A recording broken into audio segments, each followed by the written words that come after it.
중남미 소설숲 13번째 마지막 강입니다. 카를로스 푸엔테스의 아우라. 다 읽으셨죠? 50페이지 정도밖에 안 되는 글이어서 읽는데 어려움은 없었을 줄 압니다. 그런데 이해하는데 많은 어려움을 겪지 않았을까 생각합니다. 짧다고 쉬운 게 아니죠. 짧다고 쉬운 게 아닙니다. 이 책의 구성은 앞부분은 아우라고요. 뒷부분은 나 자신을 읽고 쓰기에 관하여 라는 글이 실려 있어요. 이 글도 이 작품과 함께 계속 실렸던 모양입니다.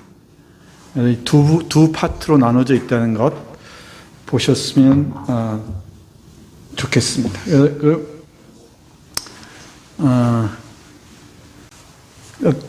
뒷부분에 실린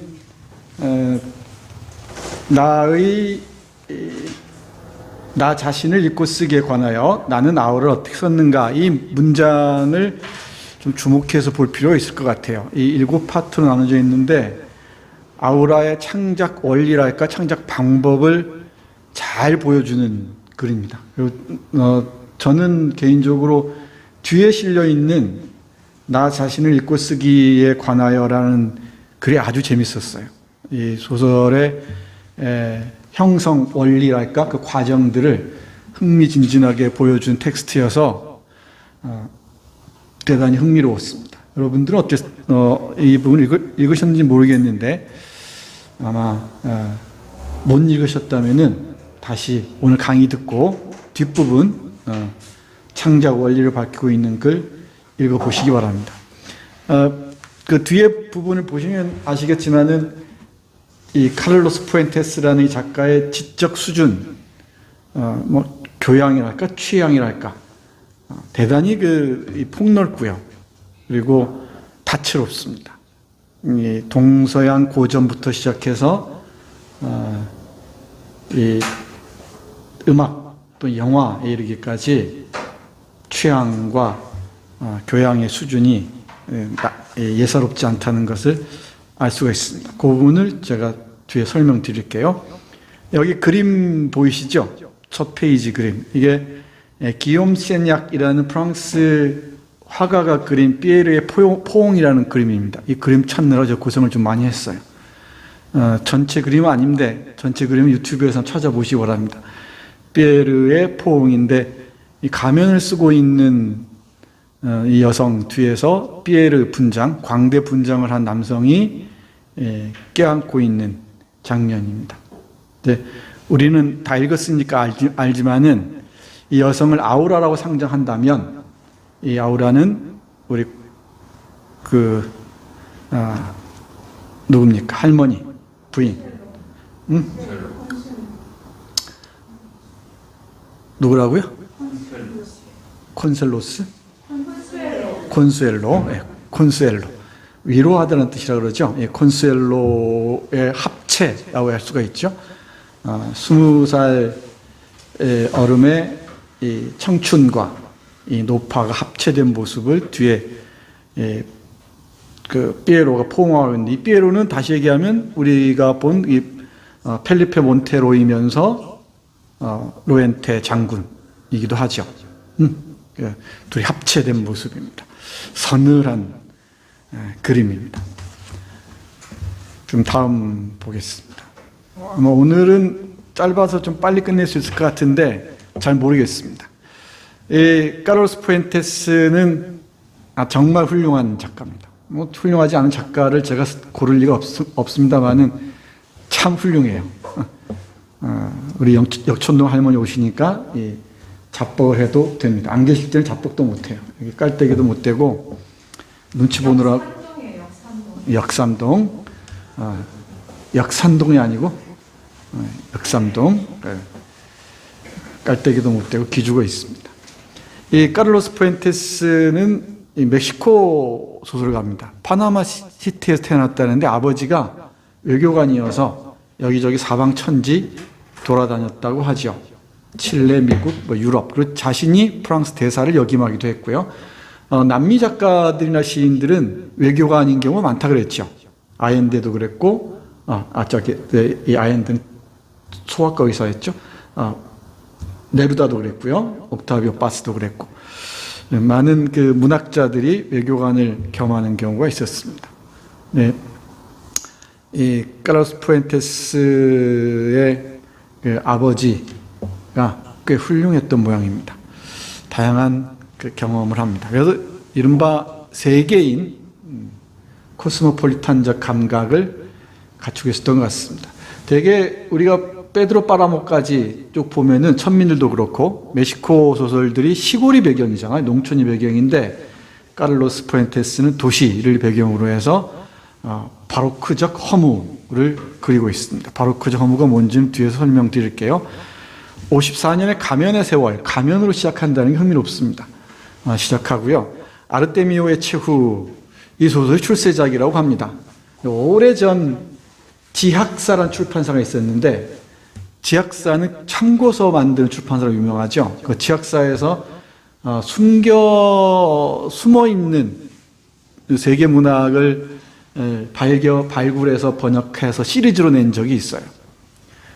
한 톨의 미랄부터 시작해서 쭉 시리즈가 있는데 저도 몇 권 있는데 이 아르테미오의 최후는 없더라고요. 학교에 찾아봤는데도 아르테미오의 최후가 출세작이었다고 합니다. 그때 번역된 게 있습니다만은 근데 지학사 번역의 특징이 뭐랄까요, 참고서를 만드는 데여서 그런지 좀 교정 교율이 정교하지가 않고요.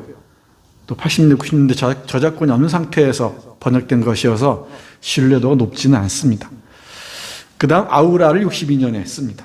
그리고 프랑스 주재 멕시코 대사를 역임하고요. 역사 비평서 파무친 거울, 이 얘기는 제가 했었습니다. 라틴 아메리카 역사라고 까치에서 나온 책이 있다고 그랬죠. 뒤에 소개해 드릴게요. 역사 비평서인데 문학 작품만큼 감동적인 그 역사 비평서입니다. 놀라운 작품입니다. 그리고 의지와 운명이라는 2권짜리 책인데 지금 읽고 있습니다만은 강의하기 전에 다 읽으려고 했는데 못 읽었어요. 이 의지와 운명이라는 제목이 이 사람의 전 삶의 테마를 보여주는 것 같습니다. 인간의 의지, 삶의 의지가 있을 수 있죠. 근데 이 의지는 운명에 의해서 끊임없이 조정받고 한계에 부딪힌다는 것이죠. 이 의지와 운명이라는 작품인데 신화와 이 현대사, 멕시코 현대사, 그리고 이 스피노자 철학 등등이 결합된 어떤 병치의 기법을 이용한 흥미진진한 작품입니다. 카를로스 푸엔테스의 지적 모험이 소설적으로 어떻게 형성화되는가를 즐기고 싶으신 분들이라면은 의지와 운명을 권합니다.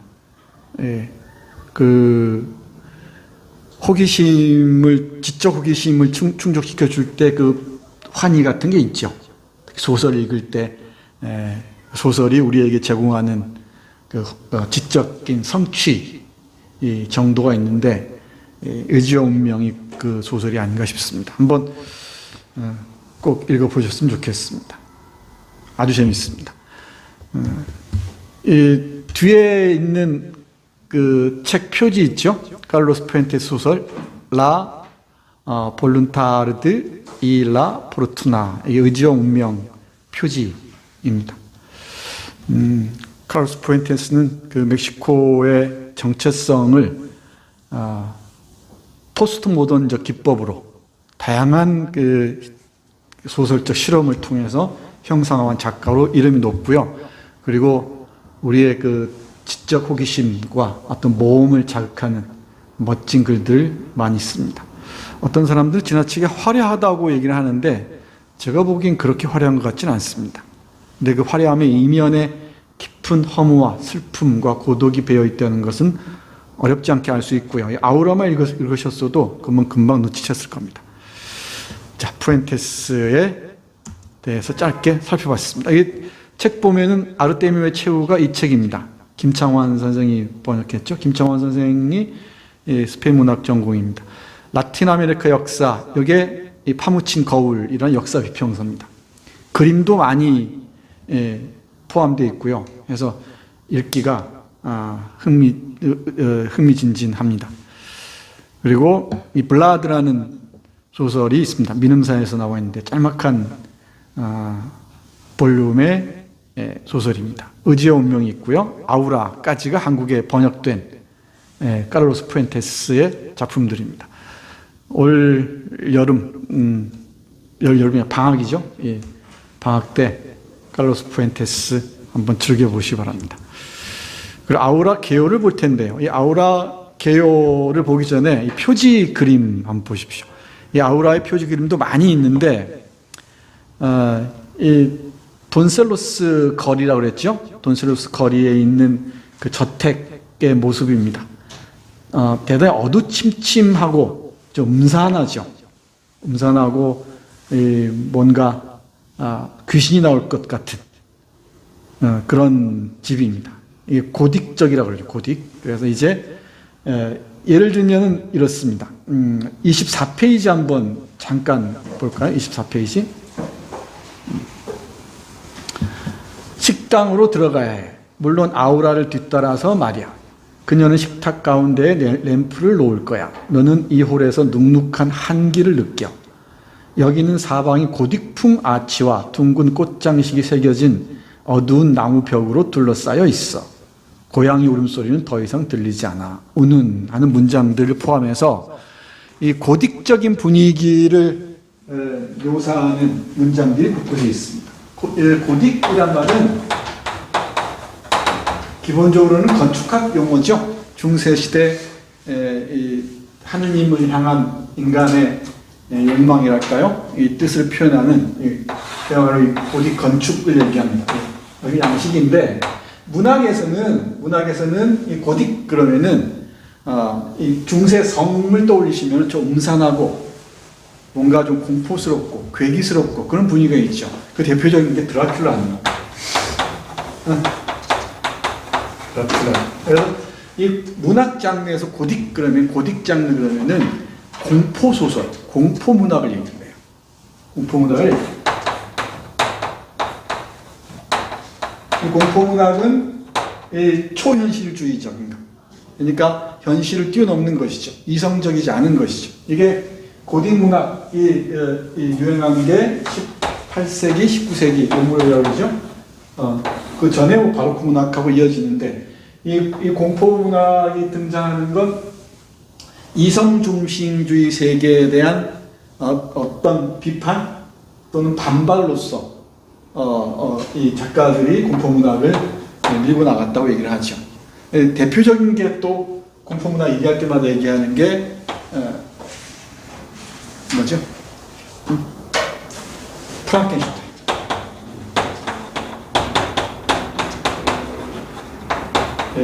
프랑켄슈타인. 프랑켄슈타인은 괴물 이름이 아닙니다. 괴물 이름이 아니고 괴물을 만든 사람 이름이에요. 이게 모던 프로메테우스라고 했죠. 이 근대적 프로메테우스 얘기.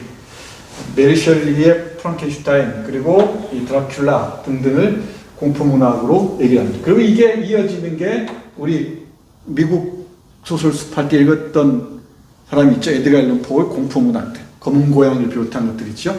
그래서 이성으로 파지할 수 없는, 포착할 수 없는 이성 너머의 세계를 고민하고 상상하고 얘기하는 이게 공포 문학입니다. 여기에 로맨스가 결합해서 고딕 로맨스라고 얘기를 해요. 그러니까 이 공포적인 분위기, 공포스러운 분위기 속에서 그려지는 사람 이야기들. 그죠? 공포스러운 사람 얘기들입니다. 이게 공포 플러스 로맨스가 결합된 양식. 이걸 또 통칭해서 고딕 문학이라고 한다 그러는데 요즘은 고딕 로맨스 이렇게 이해한 것 같습니다.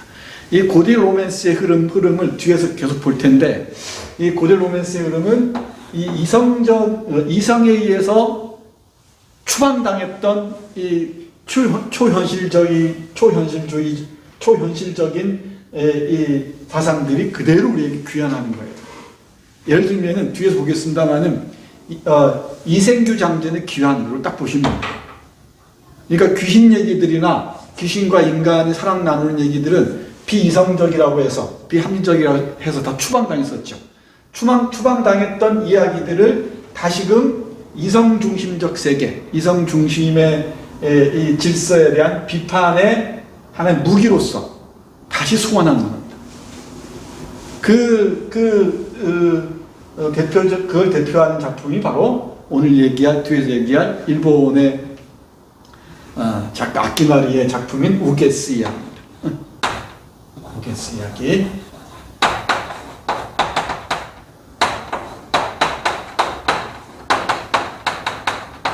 우게스 모노가타리입니다. 뒤에서 보겠습니다만 이게 사실은 중요한 영향을 끼쳤던 것 같아요. 카를로스 푸엔테스에게. 그리고 여러분도 오래전에 전등신화 이런 말 들어봤었죠. 전등신화 그러면 이게 뭐 금오신화의 원형이다 이런 얘기를 했었고, 아니다, 금오신화는 또 독창적인 얘기가 있다 그랬죠. 이 전등신화의 원 제목이 전등삼종입니다. 전등삼종인데 이 전등삼종에 많은 얘기가 실려 있는데 여러 이야기, 이게 이 책이에요. 두 번째 책인데 이게 전등삼종입니다. 상하로 나와 있는데 여기에 애경이라는 그 짤막한 이야기 실려 있어요. 사랑 애자에다가요 이 무슨 경할 때 붙이는 거죠. 애경이라는, 원래 나애라는 사람 기녀 얘기입니다. 기녀가 결혼을 해서 잘 사는데 남편이 멀리 싸움을 떠났는데 전란을 맞이해서 어떤 이 외적에 의해서 겁탈당하고 스스로 목숨을 끊어요. 이 나경, 애경이라는 사람이, 나애라는 사람이 목숨을 끊고 난 다음에 나중에 남편이 살아서 돌아옵니다. 돌아와서 이 죽은 아내의 무덤을 파고 사랑을 나눈다는 얘기예요. 일종의 시체애호죠. 시체애호거나 또는 뒤에서 다 볼 거예요. 인기교환이라고 그러죠. 사람하고 귀신하고 기쁨을 나누는, 어떻게 쓰는 거, 그죠? 인기교환, 사람과 귀신이 기쁨을 나누는, 어디서 많이 들었던 얘기죠. 이게 만복사 저포기를 비롯한 금호신화의 핵심 아닙니까? 이걸 카를로스 푸엔테스가 그야말로 사랑했대요. 이게 뒤에 나오는 얘기들입니다. 여기 내가 읽고 쓴 이야기 나오죠. 나를 읽고 쓴 것에 관하여라는 글 있잖아요. 거기에 나오는 얘기예요. 그럼 모르긴 해도 카를로스 푸엔테스가 알았다면은 이것도 읽었을 것 같습니다. 요제지라는 중국의 기이한 이야기들 다 모아놓은 시리즈가 있어요. 이것도 제가 문천대학원 가르칠 때 학생들에게 늘 하나의 모티프를 제시하면서 공부시켰던 책입니다. 그러니까 귀신 이야기, 귀신과 인간의 사랑 이야기, 또 뱀과 사랑 이야기 이런 것들이 있죠. 이런 요괴와의 사랑 얘기, 이런 그 얘기들을 우리 카를로스 푸엔테스가 좋아했던 모양입니다. 그죠? 일단 여기까지만 얘기를 할게요. 이런 뒤에서 또 한번 쭉 아우를 테니까, 이런 그 공포스러운 사람과 귀신이 사랑하는 얘기를 그려내는 게 일종의 고딕 로맨스예요. 여기까지 이해됐죠? 그러니까 고딕적인 것은 여기 보면 고딕적인 분위기를 지배하는 게 이 건물입니다. 그죠? 이 저택이 있고 여기 내가 머무는, 그러니까 펠리페가 머무는 곳에만 채광창이 있고 위에 빛이 들어오죠. 나머지는 아주 이상한 향내와 음산한 분위기죠. 그렇죠? 이 쥐들, 그리고 이 고양이들, 이상한 붉은 눈의 토끼까지 있고 뭔가 좀 음산합니다. 그런 고딕적인 분위기 속에서 어떤 초록빛의 로맨스, 이 그림 잘 보세요. 그러니까 검은색과 초록빛 사이 빛 있죠. 이 아우라라는 책의 커버 디자인이 북기자 여러 개가 있는데 제가 보기에는 이 주제를 가장 잘 보여준 이거 같아요. 그러니까 고딕적인 그 분위기 속에서 초록빛을 향한 갈망들, 이 초록빛은 아마 청춘이거나 아니면은 생명이거나 이럴 겁니다. 한 갈망들 사이에 빛이 있죠. 이게 펠리페의 모습인지도 모르겠어요. 이게 이런 흐름 속에서 다양한 이 텍스트와의 흐름 속에서 그려진 이 사랑의 이야기가 바로 아우라입니다.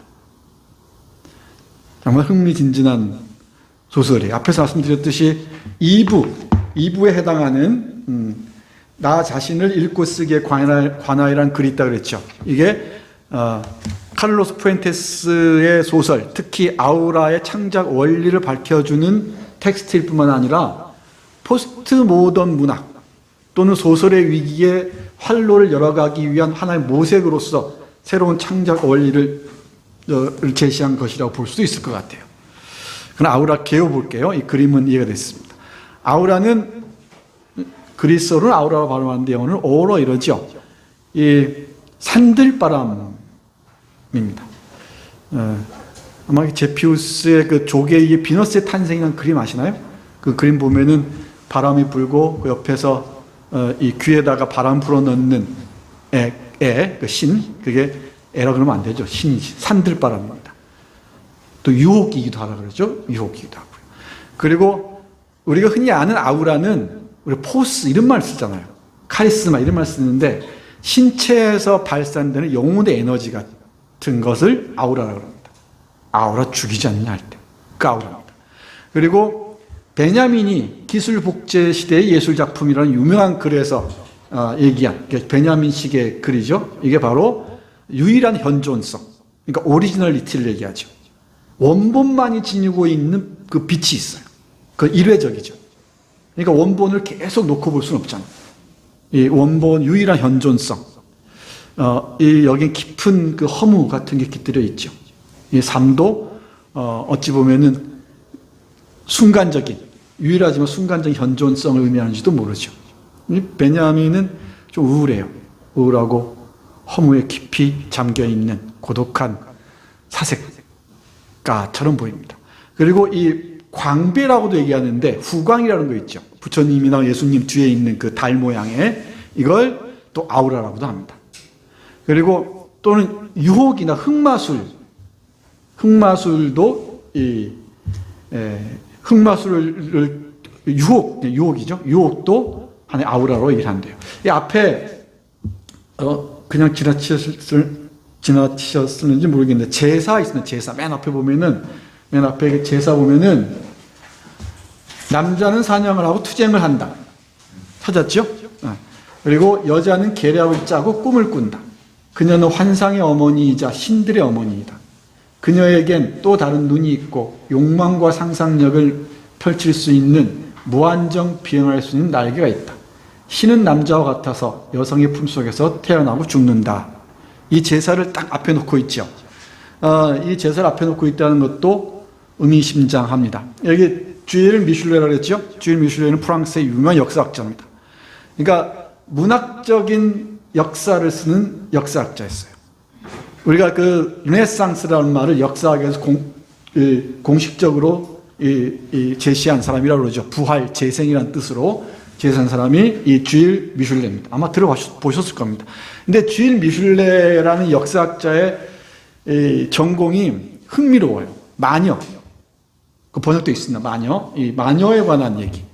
그리고 여기 보면은 주일 미슐레는 마녀야말로 이 하늘로만 지향하는 인간들의 욕망을 그대로 드러내는 존재라는 거예요. 그러니까 이 사람들이 하늘만 보고 있을 때, 중세 시대 특히 하늘만 보고 있고 이 땅은 보지 못하고 끝없이 하늘의 노예가 되어갈 때, 땅에서 태어나서 인간에게 이 새로운 얘기를 들려준, 인간의 새로운 이야기를 들려준 그런 존재가 마녀라는 거예요. 이 마녀야말로 민중의 책도 있거든요. 민중들에게는 새로운 세계를 보여주는 존재였다는 것이지. 그리고 여자의 삶이라는 책이 있고요. 여자의 사랑이라는 책이 또 있어요. 재밌죠? 그러니까 여성에 관해서, 사랑에 관해서 얘기할 때마다 인용되는 책입니다. 여자의 사랑. 그 여자의 삶, 이런 그 여성적인 그 뭐랄까요, 에너지들, 역사에서 억압되어 있던 여성성들이 있죠. 여성성들을 역사적으로 발견해내고 제 위치, 그러니까 위치를 다시 설정하는데 아주 애를 쓴 역사학자입니다. 19세기 역사학자예요, 19세기. 대단히 매력적인 사람입니다. 그럼 민중이라는 책도 있어요. 제가 본 책이 4권 정도입니다. 마녀, 여자의 삶, 여자의 사랑, 민중 등이 있습니다. 여기서 마녀에 대해서 주목해야 되는데, 이 마녀를, 여기 흑마술 그러면은, 뭐 좋은 마술도 있겠지만 흑마술이 많죠. 우리가 중세시대 때 마녀 사냥의 혈안이었듯이, 탑을 하느님을 향한 탑이 높아질수록 마녀를 죽이기 위한 그 장작, 그 재단도 높아졌다 그러죠. 그럴 때, 그 마녀들이 가진 진정한 의미가 무엇인지를 찾아가면서 여성의 존재 이유를 찾아갔었습니다. 근데 그 흑마술에 대해 상당히 부정적으로 봤었잖아요. 이 셰익스피어의 우리 리어왕 같은 거, 맥베스 보면 잘 아시겠지만, 맥베스가 돌아가는 과정에서 마녀들을 만나는 장면이 있잖아요. 유명하죠. 근데 마녀들은 대단히 부정적으로 이미지화 되는데, 주임 르슐레는 그렇게 얘기하지 않습니다. 그런 점에서 이 마녀들은 인간의 욕망을 억압 상태로부터 해방시켜주는 하는 메신저 역할을 하는 존재가 되는 겁니다. 그러면은 여기서 콘수엘로가 마녀처럼 보여요. 어찌 보면은. 그죠? 이 마녀처럼 보이면 대단히 부정적으로 우리가 평가할 수가 있는데, 어쩌면 콘수엘로야말로 우리 인간의 마음 속에 있는 저 심층에 숨어 있는 그 욕망들을 끌어내는 존재인지도 모르죠. 메신저인지도 모르죠. 또는 매개 인물인지도 몰라요. 또는 무당인지도 모르죠. 그래서 이건 그 결과로 빚어낸 게 바로 아우라라는 게 이게 여기서 고유명사 아우라죠. 이제 여기서 우리가 본 아우라는 콘수엘로가 빚어낸 흑마술의 결과와 욕망의 투영체가 됩니다. 하나의 그 욕망의 투영체가 되는 거죠. 그러니까 콘수엘로라는 마녀가, 따옴표 치고, 콘수엘로라는 마녀가 빚어낸 인간 욕망의 그 환각과도 같은 투영체죠. 이건 헛것이면서 홀로그램처럼 보이기도 해요. 근데 이 홀로그램인데, 이 콘수엘로하고 아우라하고 동조하잖아요, 정확하게.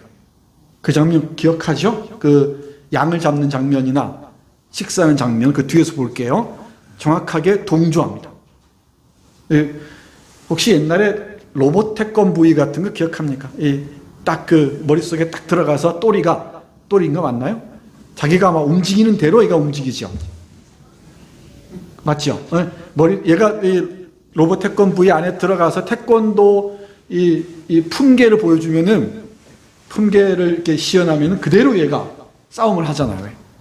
그걸 떠올리시면 쉬울 것 같아요. 홀로그램인데 콘수엘라고 따로 노는 홀로그램이 아니고 정확히 동조하는 이 홀로그램입니다. 이 홀로그램 얘기는 우리가 봤습니다. 모렐의 발명에서. 근데 모렐 발명의 홀로그램이 또 달라요. 이게 콘수엘로라는, 제가 보기에는 콘수엘로라는 마녀가, 이 마녀는 주일 미슐레적 마녀입니다. 우리가 얘기하는 부정적인 의미의 마녀가 아니라 이 인간의 욕망의 근원까지 파고든다는 의미에서 그 마녀, 땅에서 태어난 대지의 딸인 이 마녀가 빚어내는 이 욕망의 투영체, 또 홀로그램, 이렇게 이해할 수 있을 것 같습니다. 뒤에서 밝혀집니다만은 바로 콘수엘로가 아우라라는 걸 보면은 어렵지 않게 이해할 수 있습니다. 됐죠? 그리고 인물들을 보면은 단출해요. 참 단출합니다. 펠리페 몬테로가 있습니다.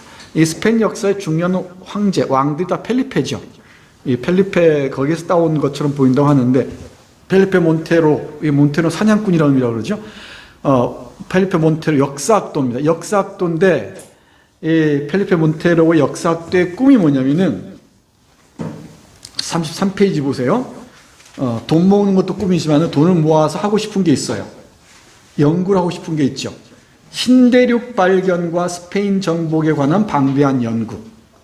흩어진 모든 연대기를 요약해서 알기 쉽게 풀어쓰고 스페인 황금 시대에 일어난 사업과 모험, 그리고 르네상스 시대의 인간상과 역사적 사건 사이의 상관관계를 밝히는 작품. 그죠? 그러니까 역사적인 글을 쓰는 건데, 이게 바로 실제로 푸엔테스가 새로운 땅, 청명한 땅이라고 번역됐던가요? 한국에는 번역이 안 됐습니다만 이 책을 썼다 그러죠. 또 아까 얘기했던 파묻힌 거울도 이 맥락에서 이해할 수 있을 것 같습니다. 라틴 아메리카 역사로 번역된 책. 이 뒤에서 송상기 선생이 그 유명한 대통령 각하 번역자로 우리가 신랄하게 비판했던 그 사람입니다. 그때 얘기했듯이 우리 대학원생들의 번역임에 틀림없다고 얘기했었죠. 근데 이 버전 괜찮잖아, 좋잖아요. 그죠? 그러니까 그 양반인데, 이 양반이 이 멕시코적 바로크를 연구하고 또 카를로스 푸엔테스를 집중적으로 얘기한다고 합니다.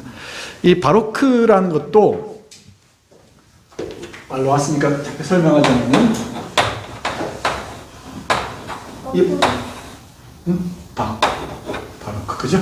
예, QUE죠, QE. 바로크 맞습니다. 이게 포르투갈어라 그러네요. 포르투갈 바로크는 좀 뒤틀린 또는 뭐 흠집이 있는 이런 뜻이래요. 뭐 흠집이 있는 진주, 망가진 진주에서 온 그 바로크라고 합니다. 바로크는 우리가 바로크 예술 이러잖아요. 음악 중에서 뭐 핸델, 바하, 비발디 이들 다 바로크 최고의 이 바로크 작곡가들이잖아요. 그죠? 근데 바로크는 되게 그 조화롭고 아름다운 걸 생각하잖아요. 근데 원래 바로크는 뭔가 좀 과장되고 뭔가 뒤틀리고 허식이 풍부한 그런 예술입니다. 그래서 이 바로크적 우울 이런 말을 많이 쓰는데요. 바로크적 우울, 어떤 화려한 허식 이면에 감추어진 고독과 우울을 얘기할 때 바로크적 우울이라는 말을 씁니다. 바로크는 계몽주의에 대한 비판으로 등장했다고 얘기를 합니다. 그래서 아주 정형화되어 있는 인간의 이성이죠. 합리성에 따라서 모든 걸 규율하고 판정하는 그런 세계의 모습, 예술의 모습에서 벗어나서 뭔가 좀 과장하고 거창하게 꾸미고 하는 것들 있죠. 바로 그 그림들 보세요. 예술도 보시면은 금방 아는데 정말 화려합니다. 화려하고 현란하고 좀 뭐랄까 눈부실 정도로 과장돼 있습니다. 근데 이 화려함의 이면에 있는 우울들 얘기하죠. 근데 이게 이 바로크가 처음에는 그래도 좀 부정적인 용어로 쓰였대요. 이 뒤틀린, 뭐 왜곡된, 과장된 이런 식으로 해서. 나중에 예술에서는 이 계몽주의, 이성 중심주의에서 벗어나서 예술의 새로운 국면을 연 하나의 큰 조류, 흐름으로서 바로크를 판단한다고 합니다. 그래서 이 겉으로 화려한 사람들의 그 이면에 깊은 그 우울의 강이 흐르고 있다 얘기하죠. 이거 바로크적 우울 이렇게 얘기합니다. 그래서 이런 말을 많이 쓰기도 해요. 지금도 어떤 예술가를 얘기하거나 어떤 그 작가를 얘기하거나 시인을 얘기할 때 바로크적이긴 한데 그 안에 깊은 우울이 잠재 있는 것 같다 이런 표현을 쓰기도 합니다.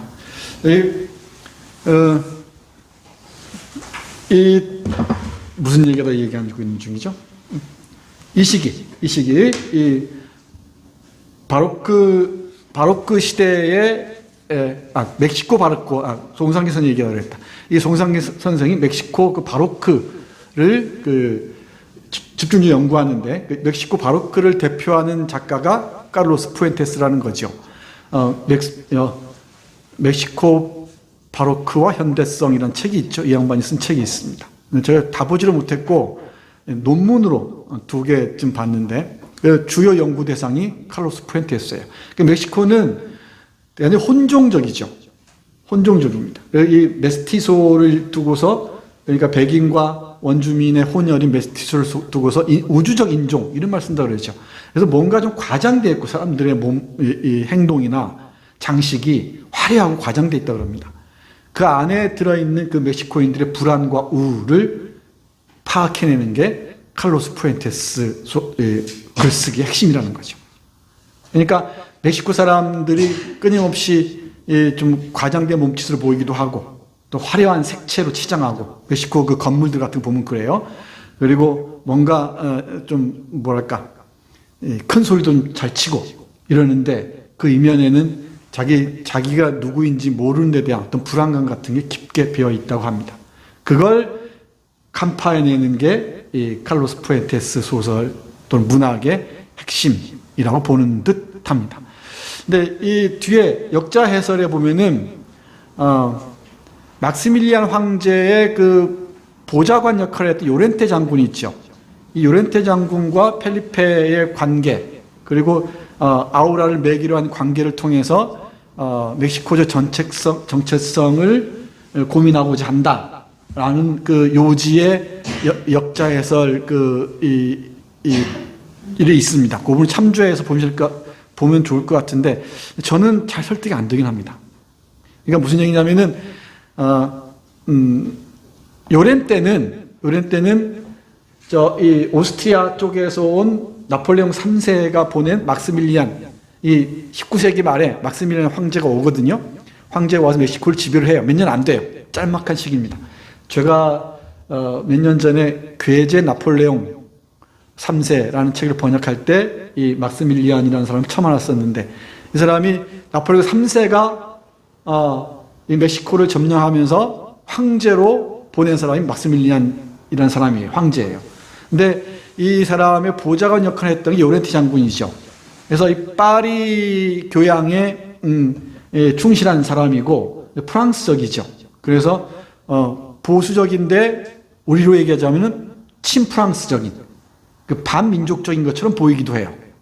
여기에 비해서 이 펠리페 몬테로는 역사학도로서 스페인적인 것을 찾아가고 이 멕시코에서 스페인적인 게 무엇인지를 묻는다는 것이지. 그래서 이 아우라를 매개로 해서 요렌테적인 것과 펠리페적인 것이 결합하는 지점에서 멕시코적 아이덴티티를 찾고자 하는 게 칼로스 푸엔테스의 소설의 하나의 중요한 테마였던 것 같다라고 얘기를 하는데, 글쎄 제가 보기에는 조금 과잉 해석이 아닌가 싶긴 합니다. 여기서 명료하지가 않아요. 그 부분까지는 명료하지가 않습니다. 두 군데에서 얘기가 나오긴 합니다. 막스밀리안 황제와 요렌테 장군의 관계에 대해서는 그건 조금 이따 볼게요. 펠리페 몬테로가 있고요. 역사학도가 있습니다. 그리고 콘수엘로 부인이 있습니다. 109살쯤 되는 것으로 계산이 되죠. 뒤에서 보면은. 그리고 아우라. 우리는 인물로 보지만은 이건 귀신입니다. 귀신. 동양식으로 얘기하자면은 귀신입니다. 그 요렌테 장군이 직접 등장하지는 않습니다. 우리 펠리페 몬테로가 비망록을 읽죠. 이 요렌테 장군의 비망록을 읽습니다. 이게 섀도우 캐릭터를 한다 그랬죠. 그림자 인물입니다. 직접 등장하지는 않습니다. 막스밀리안 황제의 보좌관으로 얘기를 합니다.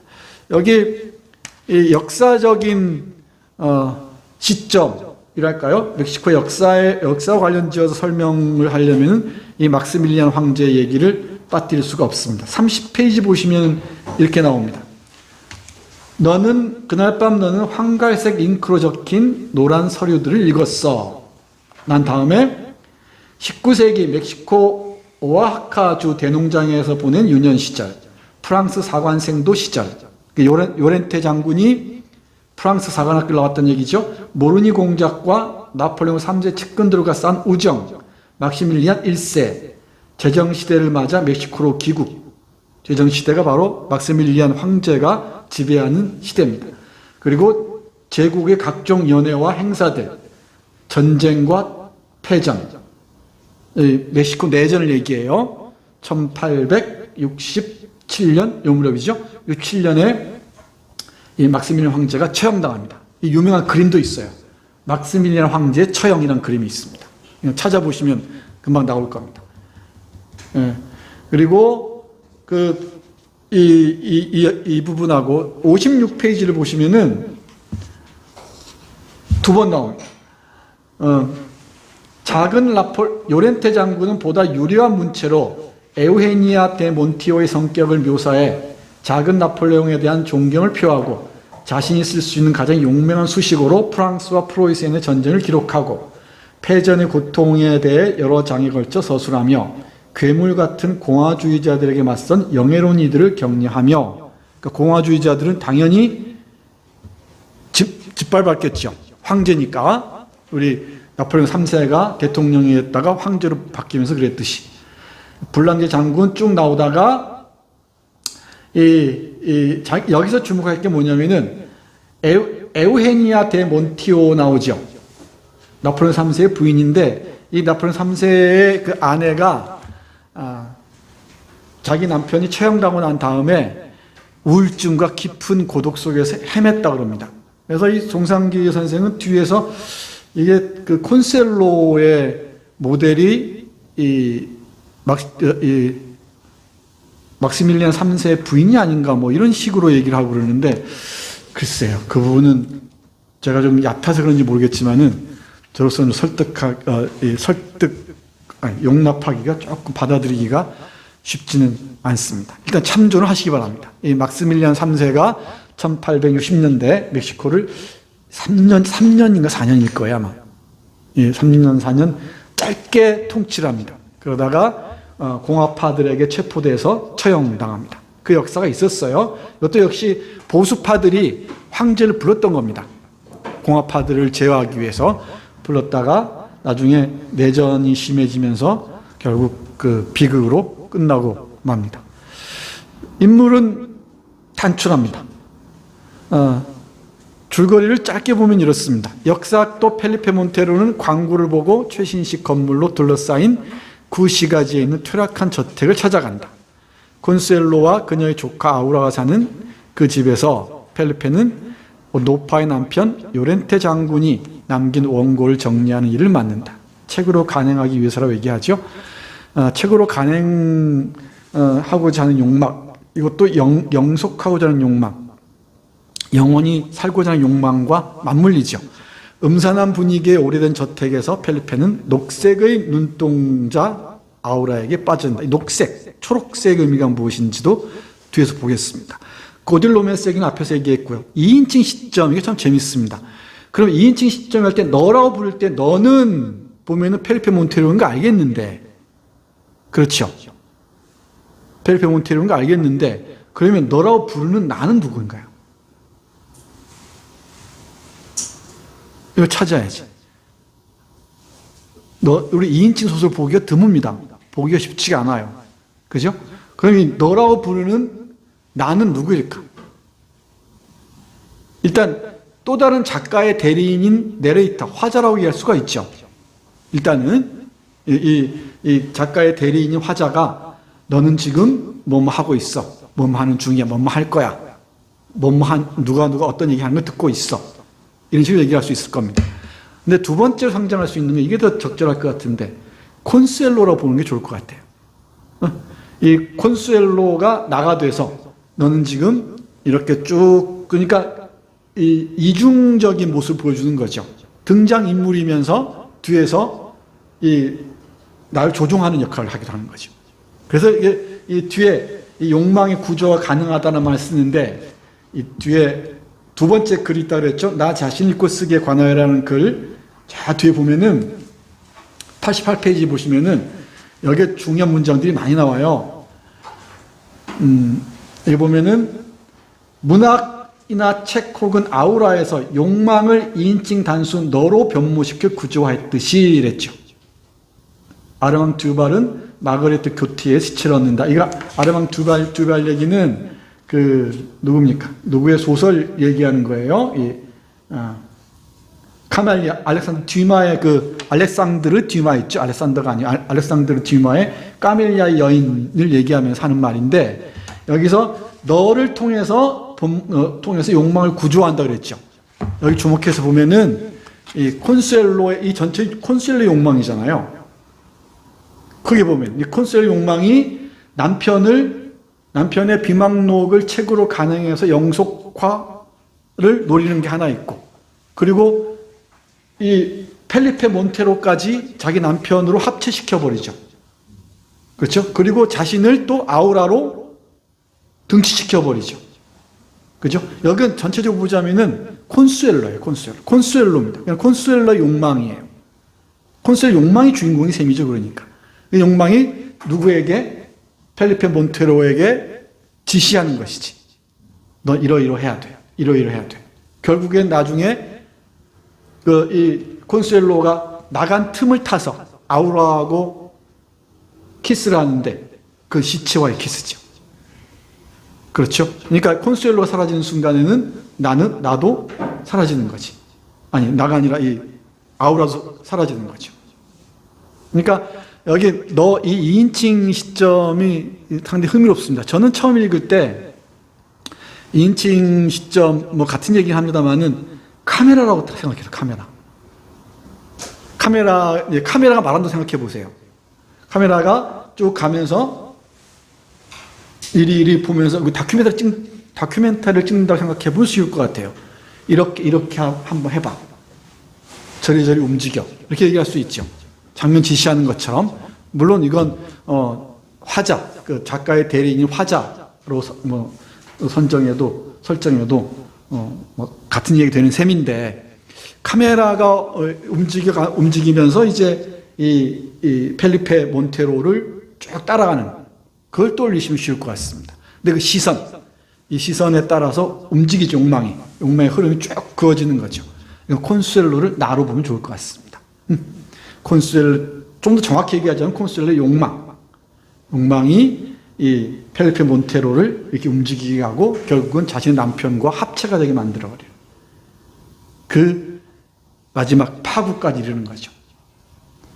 근데 파멸로 끝나는 것 같은데 이거 또 파멸이 아닙니다. 다시 돌아올 거라고 얘기하죠. 이거 운명이에요. 근데 이걸 조금 순진하게 파멸에 이를 사랑을 왜 추구하느냐, 현실에 충실해야지 이러면 좀 곤란할 것 같아요. 파멸에 이를 줄 알면서도 인간은 이렇게 욕망하는 거지. 그걸 운명이라고 얘기하는 모양입니다. 이 의지와 운명을 다 읽으면은 좀 그림 그려줄지도 모르겠어요. 이 의지와 운명은 죽기 전에 쓴 정말 이 원숭미가 넘치는 그런 소설입니다. 의지와 운명 꼭 보시기 바랍니다. 여기 앞에 아우라라는 본문뿐만 아니고 나 자신을 읽고 쓰기에 관하여도 꼭 꼼꼼히 보시기 바랍니다. 뒤에서 잠깐 볼게요. 이 부분이 전 소설 읽으면서 이 아우라 읽으면서 찡 하고 왔어요. 이 세상에 고아인 책이 어디 있는가? 이게 이른바 우리가 쭉 얘기했었습니다. 저자의 죽음 다 기억나죠? 저자의 죽음, 이 포스트 모던적 글쓰기, 상호 텍스트성, 혼성 모방 다 기억나죠? 이제 다 아는 얘기들입니다. 그 얘기를 이렇게 딱 정의해버려요. 이게 1962년이에요. 물론 그 후이긴 한데 이게 쓰여진 것은. 그러니까 라틴 아메리카에서 포스트 모던 문학, 그러니까 근대 이후에 새로운 문학의 길을 제시했다 그러잖아요. 물론 이제 붐 세대, 마르케스나 우리 칼로스 푸엔테스를 비롯한 이 붐 세대를 비판하는 우리 마콘도가 아니고 맥콘도라고 비판하는 작가들이 있어요. 그건 이제 시즌 2에 얘기를 할 텐데 젊은 사람들의 비판의 측면이 있긴 합니다만은 지금 생각하면은 60년대 초반부터 더 멀리 가면은 우리 보르헤스가 1940년대부터 소설 쓰기 시작했잖아요. 이때부터 이미 소설의 새로운 장을 실험하고 있었던 것이지. 그리고 지금 이제 이런 게 일상화되어 있고요. 이상 소설을 읽을 때 이런 상호 테스트성을 읽으면 훨씬 생산적입니다. 나중에 이제 이상을 읽을 기회가 있으면 말하겠습니다만은 딱 이 얘기입니다. 아우라의 창작 원리예요. 그 한 문장을 요약하면은 이 세상에 고아인 책이 어디 있는 거예요. 이 세상에 압이 없는 책, 고아인 책이 있는가? 어떤 책의 후손이 아닌 책이 있는가 이 말이죠. 모든 책은 어떤 책의 후손이라는 거예요. 인류의 문학적 상상력이 이룬 거대한 가계도에서 벗어난 단 한 페이지라도 있는가? 전통이 없는 창조가 가당킨 한 일인가?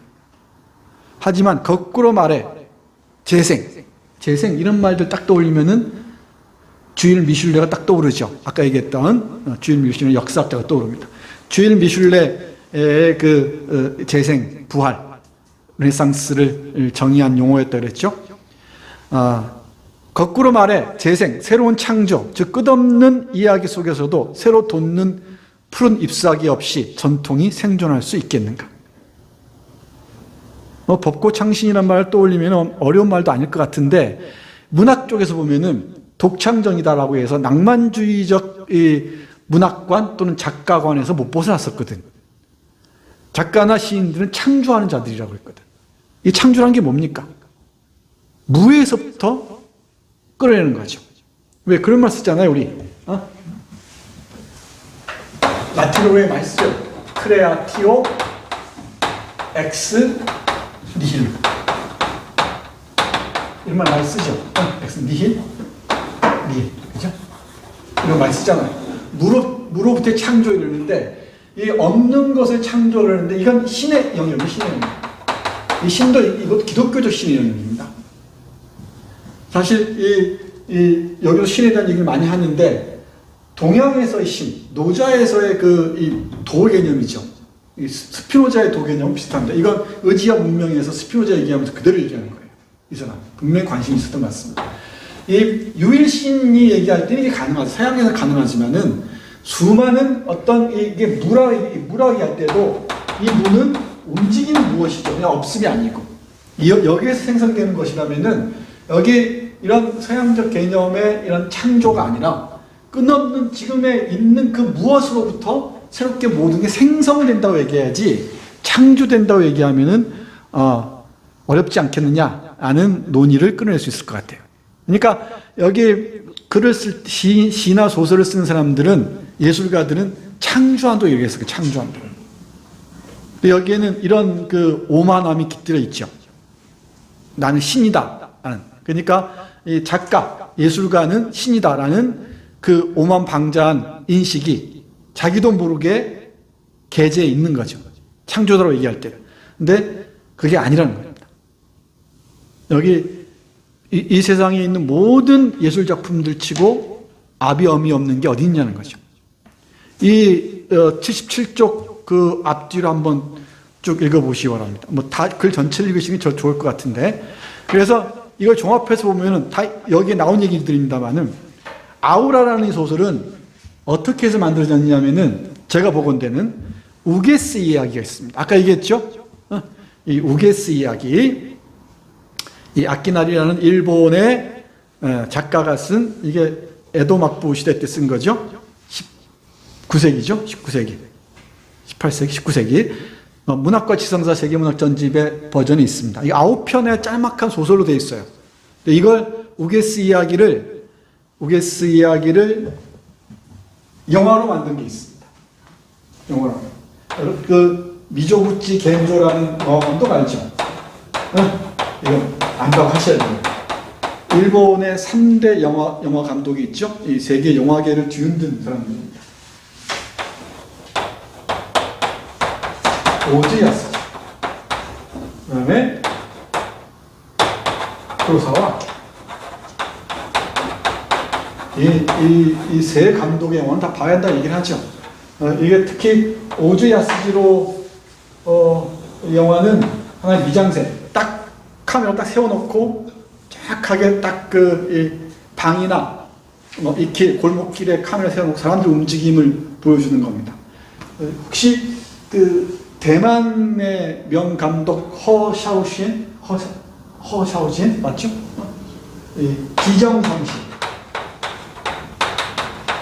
비정성시라는 영화 혹시 보셨습니까?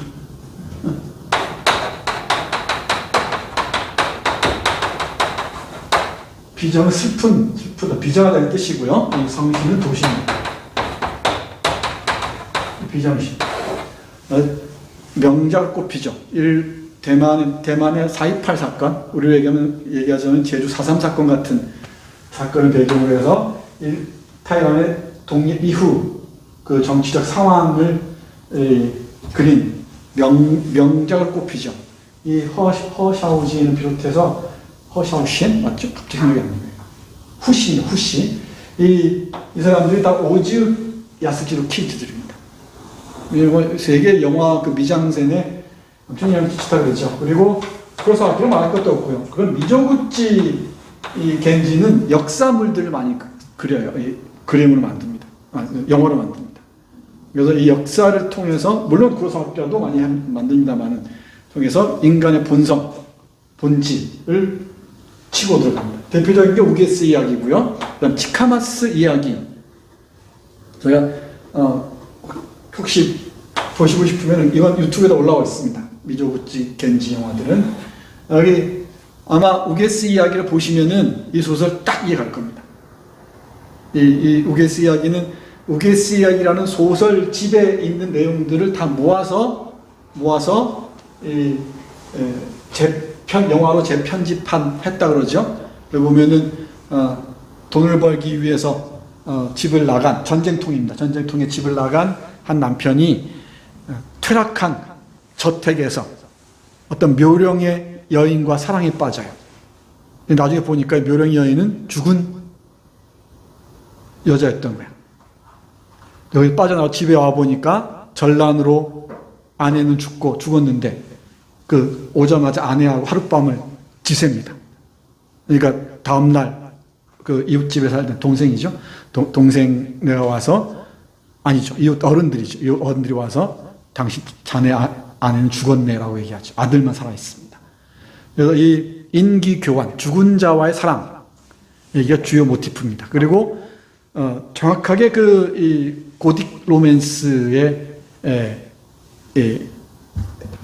해당하는데 이건 우리가 금호 신화에서 봤던 금호 신화에 만났던 이생규 장전도 전쟁 얘기죠. 그리고 그 다음에 뭐죠? 이생규 장전 다음에 나오는 게 이생규 장전이 있고 만복서적 포기가 있고 그다음에 이생규 장전이 있죠. 이 둘 다 인기 교환의 문제입니다. 최척전도 그렇죠. 그리고 귀신과 사랑하는 얘기들은 중국도 그렇고 한국도 그렇고 일본도 아주 많습니다.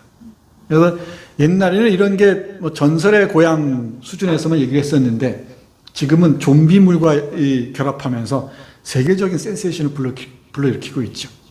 그리고 일본의 감독 이름이 생각이 잘 안 나는데 오니바바라는 유명한 영화가 있습니다. 오니바바. 이 귀신 할매 이런 뜻인데 이것도 전쟁을 배경으로 해서 수많은 사람들의 시체를 다 묻어버리고 이 갑옷을 팔아서 먹고 살던 며느리와 시어머니가 있었어요. 며느리 시어머니가 있었는데 이 시어머니가 어쩌다가 이 가면을 썼는데 그 가면이 안 떨어지는 거야. 안 떨어집니다. 아니 어떻게 해서 이 며느리가 이 가면을 깨버리기 위해서 망치로 휘둘러서 이 가면을 깹니다. 깨니까 얼굴이 완전히 변해 있는 거예요. 이 시체처럼 바뀌어 있는 겁니다. 그래서 결국은 이 자신들이 군인들을 묻었던 깊은 우물 속으로 빠져드는 영화입니다. 그러니까 우리가 아는 단순한 전설의 고향하고 달라요. 수준이 다릅니다. 그래서 이 일본의 이런 영화들은 잘 볼 필요가 있을 것 같아요. 우리 요즘은 이런 많이 하죠. 뭐 신과 함께 이런 영화들, 이 좀비물들, 귀신 얘기들은 뭐 어렵지 않게 나옵니다. 도깨비 같은 드라마들이 히트하는 거 보세요. 리얼리티를 초점에 두었던 이성 중심의 사고하고는 많이 다르죠. 그래서 이 우게스 이야기, 이 영화 꼭 보세요. 제가 강의 끝나고 나면 링크 해드릴게요. 바로. 이 영화들 보시려면, 쉽게 보시려면은 키노라이츠라는 어플리케이션이 있습니다. 키노라이츠라는 어플리케이션이 있는데 그걸 다운받아서 이렇게 감독 이름이나 영화 제목이나 배우 이름을 치면 관련된 게 쭉 나와요. 그럼 이게 어디서 볼 수 있다, 어디 OTT에서 볼 수 있다, 이게 쭉 나옵니다. 그래서 우리 잘 모르는 게 OTT가 워낙 많으니까 요즘에 워낙 많으니까 찾기가 어려운데 거기서는 한 겹만 다 찾아줍니다. 볼 수 있는 것도 있고 없는 것도 있는데 이 오즈 야스지로 영화는 시리즈 온이라고 네이버에서 운영하는 OTT가 있어요. 일종의 OTT가. 그런 데서 아주 양질의 서비스를 받을 수가 있습니다. 그리고 잘 되어 있습니다. 이런 보기 어려운 작품들을 쉽게 만날 수 있어서 참 좋습니다.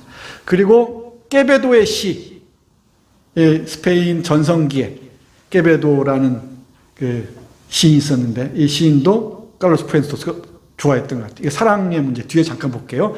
그리고 루이스 부뉴엘의 영화 절멸의 천사가 있는데 이게 시네폭스에서 볼 수 있습니다. 아, 이거 음산합니다. 사실 요 얘기만 해도 오늘 2시간 해도 모자랄 것 같아요. 이 메두사의 뗏목이라는 유명한 그림 혹시 아십니까? 이 메두사의 뗏목을 모티프로 해서 이 부르주아들의 이 무시무시한 그 허영과 이 뭐랄까 자기 기만을 그 드러내는 무서운 공포 영화입니다. 이 메두사의 뗏목은 제리코의 그림이죠. 제리코의 그림도 유명하고 실제 있은 사건입니다.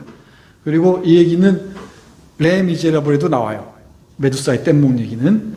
그리고 그건 그러니까 뗏목을 타고 가는데 몇 명이 거기 처음에는 사이가 좋았어요. 나중에는 서로 살기 위해서 서로를 잡아먹고 죽이고 하는 인간 본성을 그대로 보여준 사건으로 유명합니다. 그거 하나의 베이스 바탕으로 해서 만든 영화가 절멸의 천사입니다. 이 루이스 부뉴엘은 영화를 아는 사람들에게는 뭐 워낙 유명한 감독이죠. 이 루이스 부뉴엘하고 각별하게 친했답니다. 우리 칼로스 푸엔테스가 그리고 절멸의 천사의 자기 아내가 실비아라는 아내가 이 배우였는데 나중에 이혼합니다만은 배우로 나왔다 그래요. 그다음 레오파르디의 시 이탈리아의 시입니다. 자코모 레오파르디라는 시. 제가 잘 모르던 시인인데 이걸 예습하면서 찾아봤어요. 강의 준비하면서. 참 세상에 모르는 게 많습니다. 그 다음에 마리아 칼라스 있죠. 이 마리아 칼라스는 뭐 누구나 다 알지만은 특히 라트라비아타 춘이죠. 춘이 이 라트라비아타 라트라비아타 비올레타 역으로 유명하죠. 그 얘기를 뒤에 여기서 하고 있어요. 직접 칼로스 푸엔테스가 만났더랍니다. 죽음의 순간에 사랑을 얘기하는 이 매춘부잖아요. 비올레타가 자기가 자기의 사랑이 이제 찾아왔는데 자기는 죽어야 돼. 폐병을 앓잖아요. 죽습니다. 동백꽃 다 꽂고 다니는 거 아시죠? 그 장면, 그 노래가 뒤에 나옵니다. 네.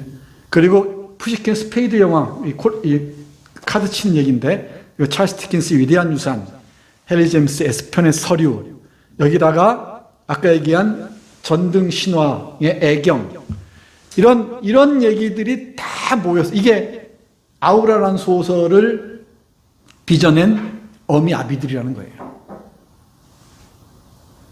여기 이 어미 아비들이 바로 이렇게 많다는 거지. 실제로 그렇습니다, 보면. 제가 몰랐던 깨베도나, 이 레오파르드 시나, 이런 거 정확히 모르겠지만, 뒤에서 한 문장 보긴 할 겁니다만은, 그런 그 아이디어들을 자기식으로, 재구성한 거죠. 재구성해낸 게 바로 이 아우라입니다. 창작 원리를 이렇게 그대로 밝혀놓고 있어요. 정확히 얘기하자면, 헨리 제임스 S편의 서류 점점점 해야 되죠. 아주 많은 것들이 결합해서 이런 아우라가 나왔고, 이 아우라는 작품을 통해서 또 우리 문학이나 우리의 그 감정과 지성의 세계는 더 풍요로워지겠죠. 전통과 만나면서 훨씬 풍요로워진다는 얘기입니다. 근데 또 여기 덧붙이자면은, 이건 제가 덧붙이는 건데, 파우스트 냄새가 아주 강하게 납니다. 이 파우스트는 1부와 2부로 크게 나뉘어 있어요. 1부는 그레텐과 파우스트의 사랑입니다.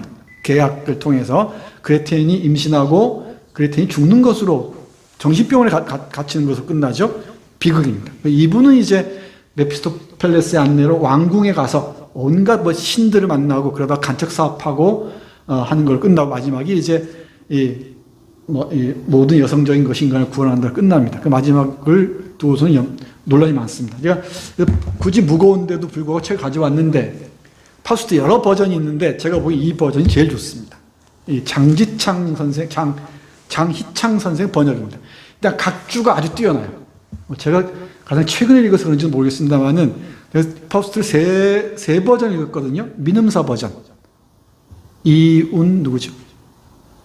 이 양반은 번역은 괜찮은 것 같은데 각주가 너무나 소략해서 우리가 알기 어렵습니다. 그리고 전영애 선생 번역이 있어요. 유명한 번역인데 직역입니다. 직역이고 파우스트 전집을 번역하는 중인데 이 전영애 선생님 번역이 좋은 게 원문 대조입니다. 원문 대조. 근데 역시 각주가 거의 없습니다. 일반 독자들은 읽을 수가 없죠. 전문가들도 잘 모를걸요. 근데 이 장희창 선생 번역은 각주가 대단히 충실합니다. 맥락마다. 그래서 제가 지금까지 읽었던 파우스트하고 전혀 다른 작품이 되어버렸어요. 이 전체 맥락을 알고 보니까 완전히 다릅니다. 그러니까 이 맥락이라고 얘기할 때 모르는 어휘, 모르는 신 알려주는 정도가 아니고 이건 원작에서는 어땠는데 이러이러하고 역사적 사건은 어떠어떠하고 이런 괴테와 관련된 여러 이 정보들을 아주 고급진 정보들을 다양하게 보여줍니다. 거의 900개 가까이 각주가 달려 있어요. 900개 가까이 각주가 달려 있습니다. 각주만 해도 참 소중하죠. 그래서 혹시 파우스트를 언젠가 한번 읽어야 됩니다. 신곡이든 파우스트든 언젠가 한번 읽어야죠. 예. 밀턴도 그렇고, 존 밀턴도 우리 칼로스 푸엔테스 좋아했다 그러죠. 여기 파우스트에 보면은 뒤에 보겠습니다만은 모든 회색, 죽음의 색, 그리고 초록이 생명의 색이죠. 뒤에서 볼게요. 예. 그리고 오스카 와일드 도리안 그레이 초상 딱 떠오르죠. 거울 속에 갇힌 아우라 떠오르면은 도리안 그레이라는 그 멋쟁이가 그림을 그리잖아요. 근데 점점 타락해 갈수록 뭡니까? 그림도 변해가죠. 근데 그림을 그대로 멈춰두고 싶은 거예요.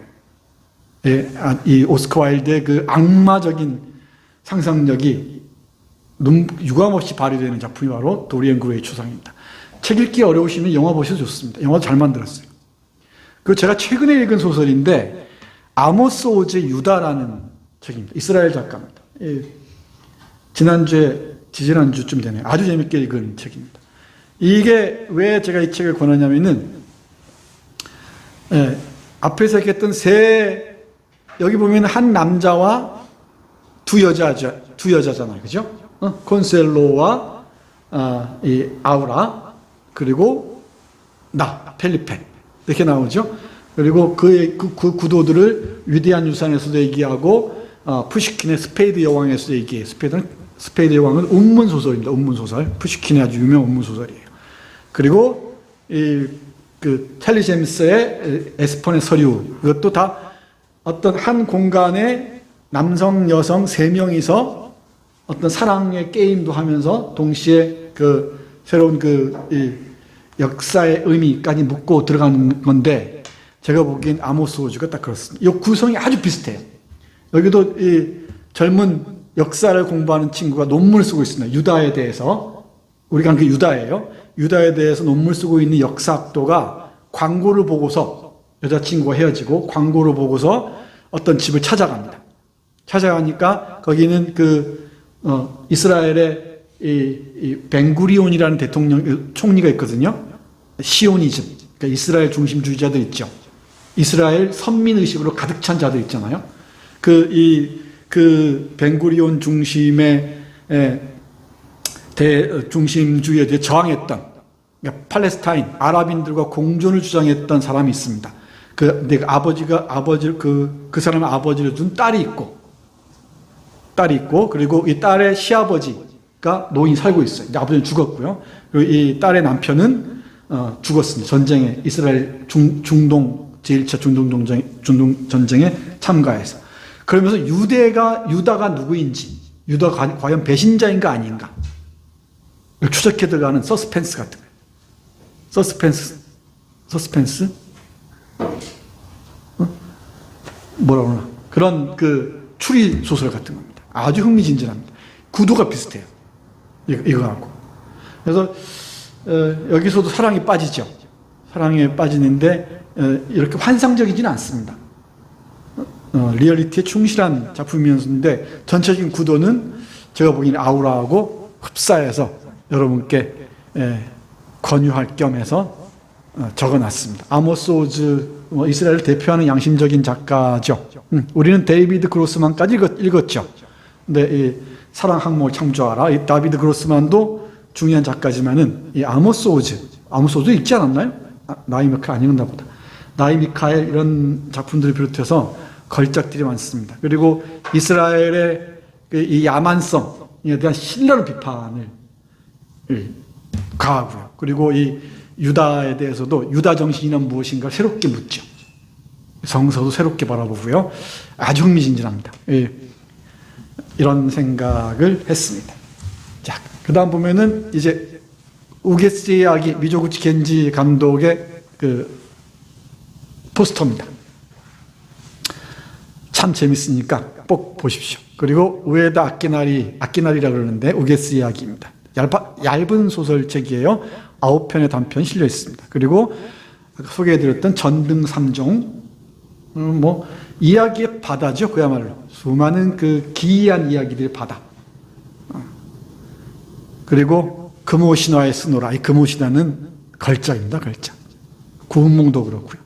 우리 문학적 자산들 다시 찾아야죠. 금오신화는 여러 번역이 있는데 이 북한 번역이 참 좋아요.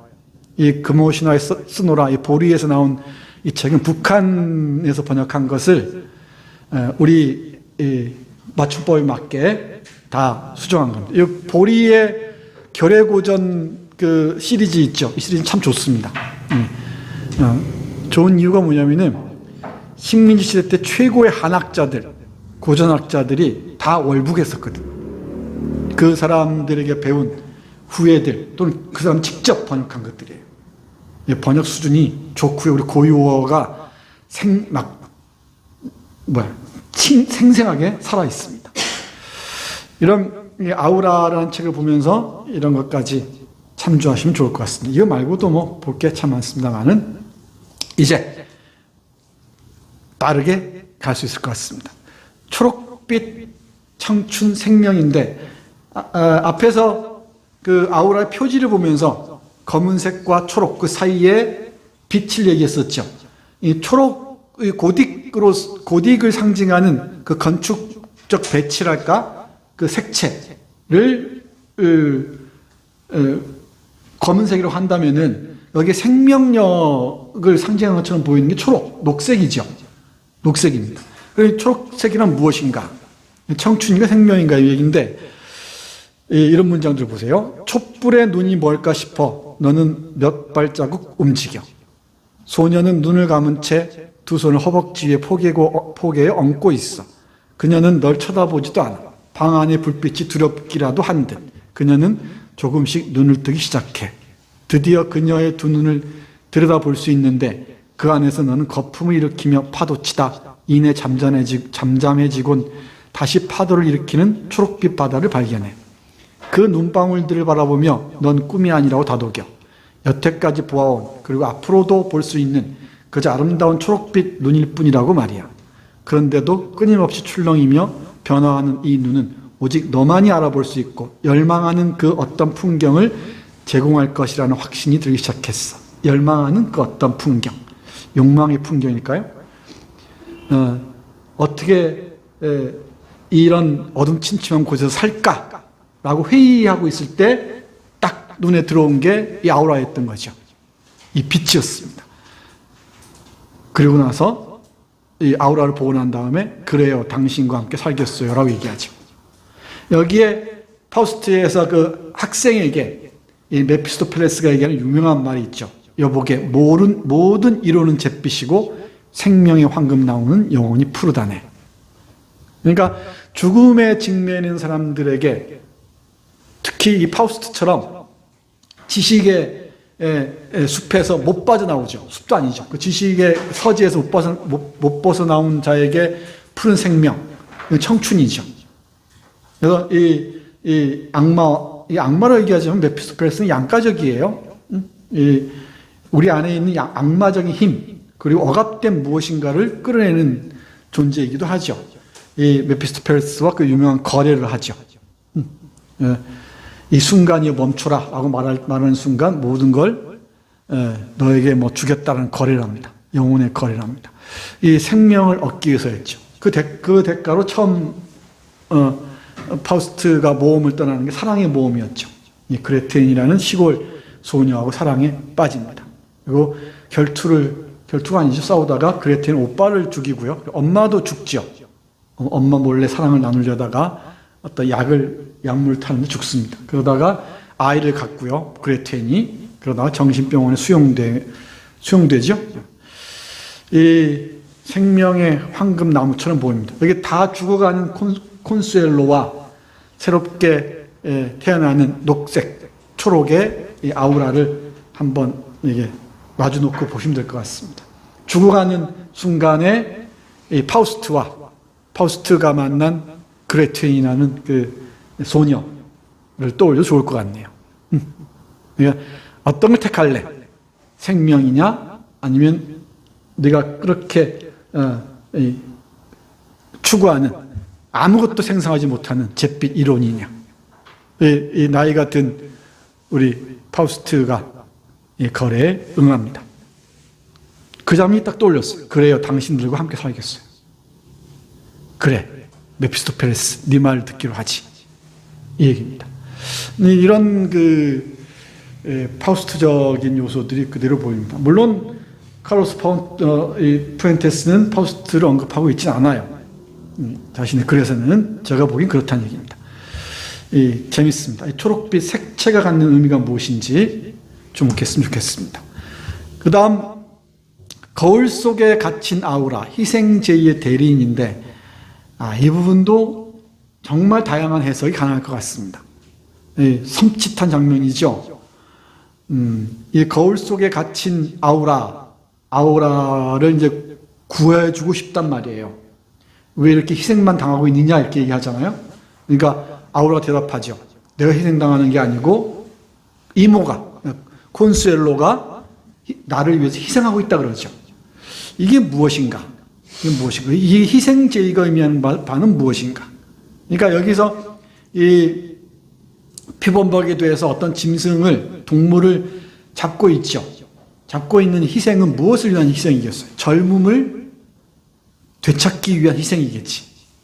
그죠? 근데 여기서 이 아우라와 콘수엘로가 동시에, 아까 동조한다 그랬죠. 행동 그대로 동조합니다. 그래서 희생제의 대리인처럼 보입니다. 이 문장을 보면 어렵지 않게 이해할 수 있습니다. 보시면서 무엇 또는 누구를 위한 희생제의인가를 보셔야 됩니다. 당겨 말씀드리자면은 109살이 된, 그러니까 죽음을 앞둔, 이빨도 다 빠지고 이 시신과 다를 바 없는 그 이 노파의 강렬한 욕망이 있죠. 젊음을 회복하고 싶은 그 열망을 위해서는, 열망을 위해서라면 뭔가 희생을 치러야 되겠지. 그 희생 치르는 것을 아우라가 똑같이 따라하고 있는 거죠. 똑같이 흉내내고 있는 겁니다. 이때 이제 독자들은 딱 알아채죠. 이거 뭔가 이상하다. 이쯤에서 알아채야 돼요. 그래, 너는 부엌에서 그녀를 보았어. 그런데 그녀는 새끼 양의 목을 자르고 있어. 잘린 목에서 내뿜는 수증기 하며 사방에 진동하는 피비린내, 게다가 미처 감지 못한 채 굳은 동물의 눈을 본 순간 너는 구역질을 일으키고 말아. 이 참혹한 광경 속에서 아우라는 형편없는 옷을 입고 머리를 헝클어뜨린 채 피범벅이 되어 있어. 그녀는 너를 알아보지 못하는 것처럼 멍하니 바라보고는 도살 작업을 계속하지. 그러면서 이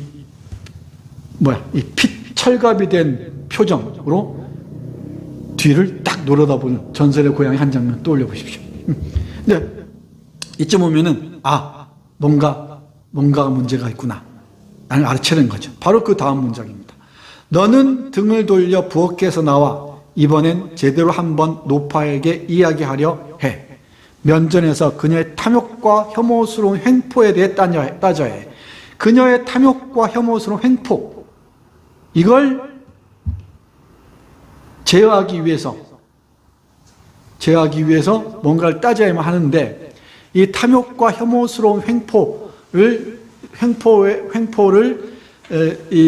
대신하는 게 이 희생물이겠죠. 희생물. 그죠? 희생물일 겁니다. 그러니까 불가능해 보이는 이 청춘의 회복을 위해서 이런 희생제의를 치료하는 것이죠.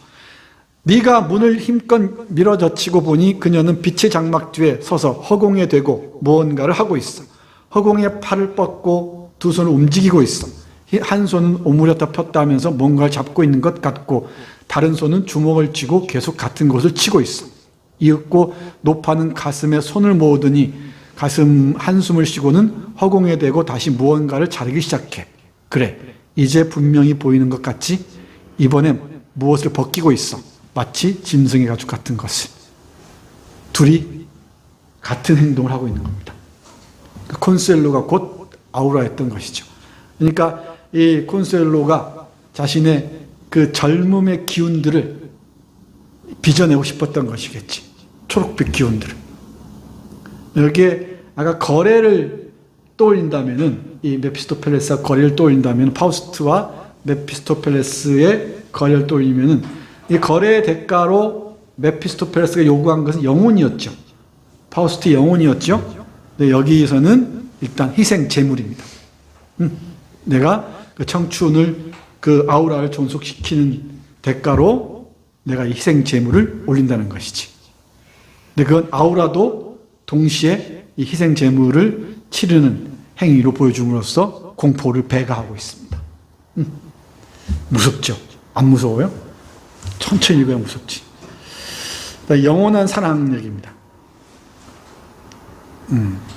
이제 콘수엘로가 아우라라는 게 드러나고요. 이중적인 존재 이렇게 얘기를 하죠. 드러납니다. 그리고 이 약속은 거래일 수가 있겠죠. 좀 더 보죠.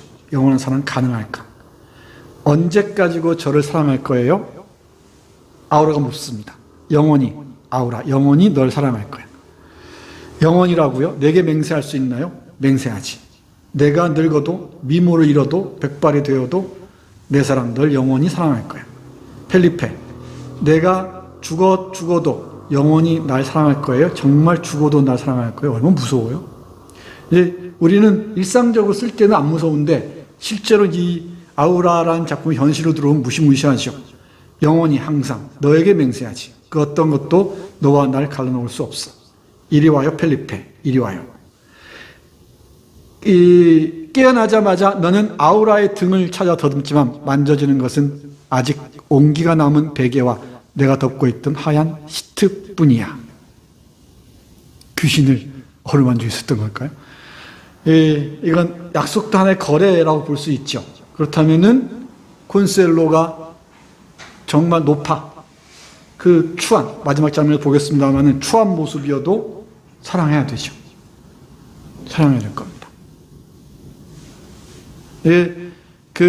이건 콘수엘로의 이 간절한 욕망, 동경이라고 얘기하든 뭐라 얘기하든 욕망일 수 있겠지만은 이 욕망은 앞에서 얘기했던 희생과 더불어서 이런 거래를 통해서 가능한데 이게 과연 가능한가? 영원한 사랑이란 가능한가? 라고 묻기 쉽죠. 근데 영원하다는 걸 모르면서도 영원을 추구한다는데 우리 인간 존재 비극성이 놓여 있는 거죠.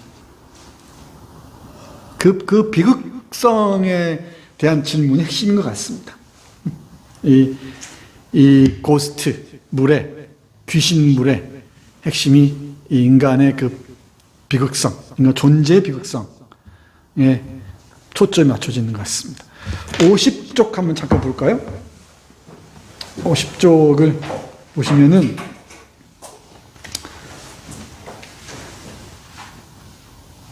맞나요? 51쪽에 51쪽. 여기 보시면은 너는 불만스러운 채로 기진맥진해서 잠이 들지. 이 알 수 없는 우수, 횡격막을 누른 압박감, 내 상상의 나래로 올가매는 까닭 모를 슬픔을 꿈속에서 온전히 느끼지. 너는 고독 속에 누워있고 이 침대의 주인인 아우라, 내가 소유했다고 믿었던 그녀의 육체는 저 멀리 있어. 너는 깨어나 방 안에서 다른 존재를 찾아. 내가 신경 쓰는 것은 아우라가 아니라 간밤에 출현한 이중적인 어떤 존재야. 너는 관자놀이에 손을 갖다 대며 혼란스러운 정신을 가다듬으려고 해. 너를 짓누르는 슬픔은 낮은 목소리로 정체 모를 존재에 대해 기억을 더듬으라고 주문하고 어젯밤 메마른 상상 속에 출현한 너 자신의 분신, 너의 또 다른 반쪽을 찾으라고 속삭이지. 그리고 뒤에 보면서 뒤에 52페이지로 가면요, 너는 몸을 말리면서 노파와 젊은 여인이 너에게 미소 지으며 서로 껴안고 있던 것을 기억해. 이제 서서히 드러나죠. 그죠?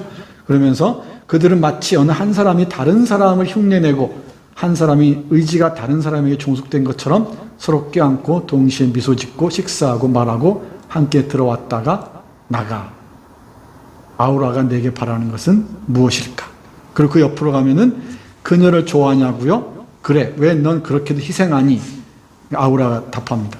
내가 그녀를 좋아하냐고요? 그녀가 날 좋아해요. 그녀가 날 위해 희생해요. 라고 얘기합니다. 그러니까 아우라는 결국은 콘수엘로의 욕망의 투영체, 욕망을 투영한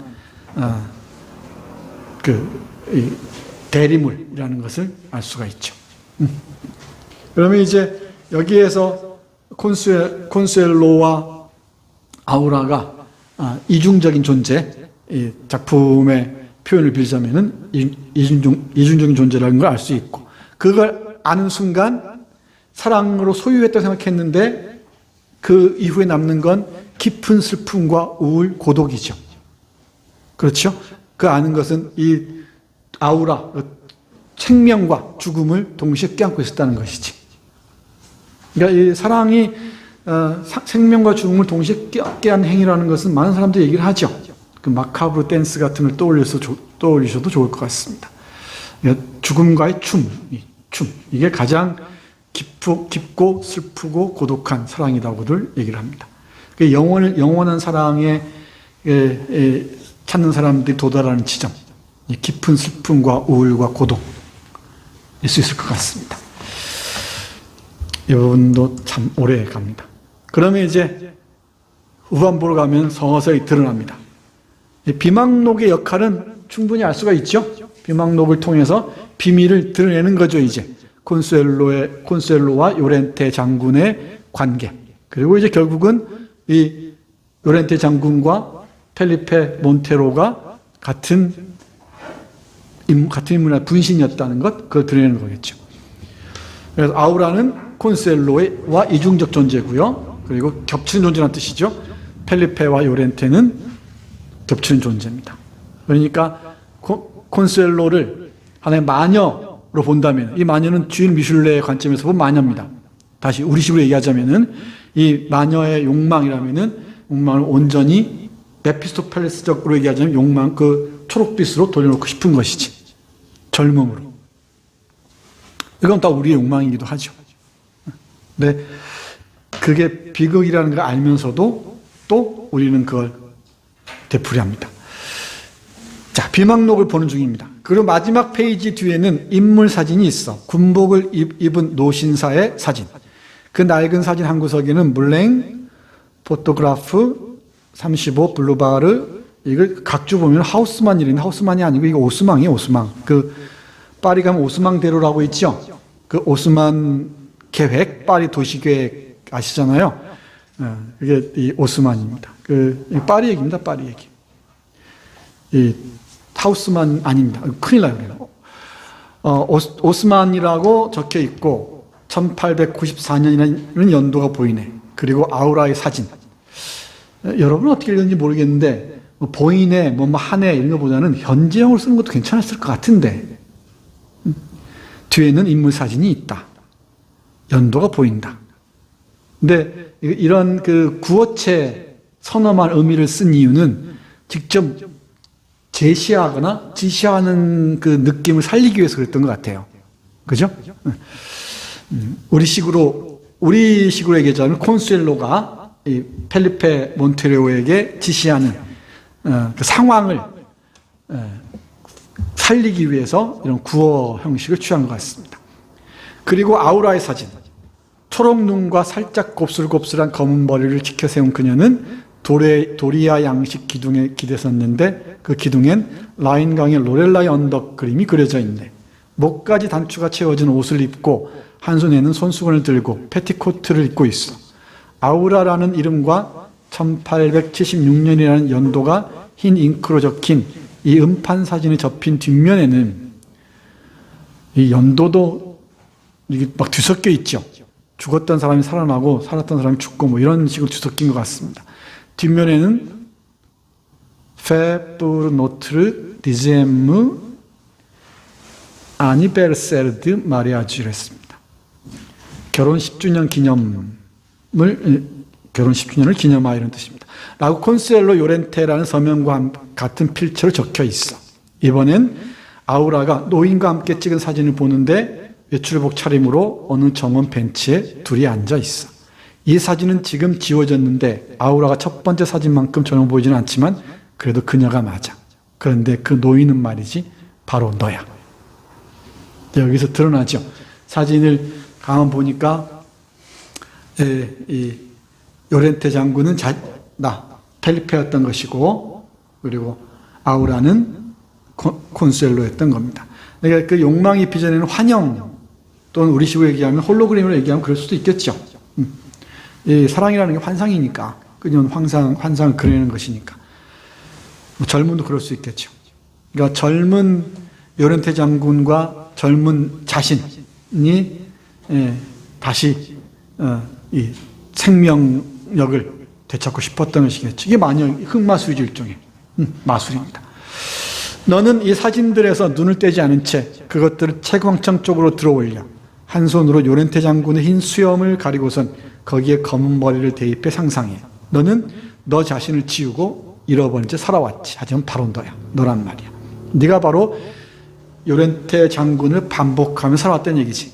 크게 다르다고 생각했지만은 요렌테 장군의 여러 많은 생각들을 네가 공유하고 있다라고 얘기할 수도 있겠죠. 우리가 인간이라는 게 과거 어떤 특정 존재와 뭐 완전히 다르고 큰 뭐 별도의 존재인 것 같지만은 그렇게 크게 다르지 않다는 거죠. 네, 이 마지막 보겠습니다만 이제 이거 보면서 불교에서 그 죽음과 사랑을 보는 것도 많이 생각이 났고요. 예, 불교에서 가르칠 때는 아주 아름다운 그 미인을 사랑하는 한 사람의 예가 있죠. 그게 어떤 책인가요? 아함경인가요? 뭐 어딘가요? 여기 보면은 이 부처가 설법하면서 얘기하는 게 있잖아요. 이 아름다운 그 여자를 사랑하는 한 남자를 계속 살게 두는 거야. 보면서 그러니까 이 남자의 시간은 멈춰 있고 젊은 시간에 멈춰 있고 여자의 시간이 계속 흐르는 거야. 이해가죠? 무슨 얘기인지? 그러니까 남자는 청춘에 딱 머물러 있어요. 근데 여자는 이제 죽어서 썩어서 구더기가 파먹고 어디 되는 것까지 다 보여주는 거야. 왜 너 이래도 이게 사랑하고 싶으냐고 묻는 거지. 이건 부처식의 어떤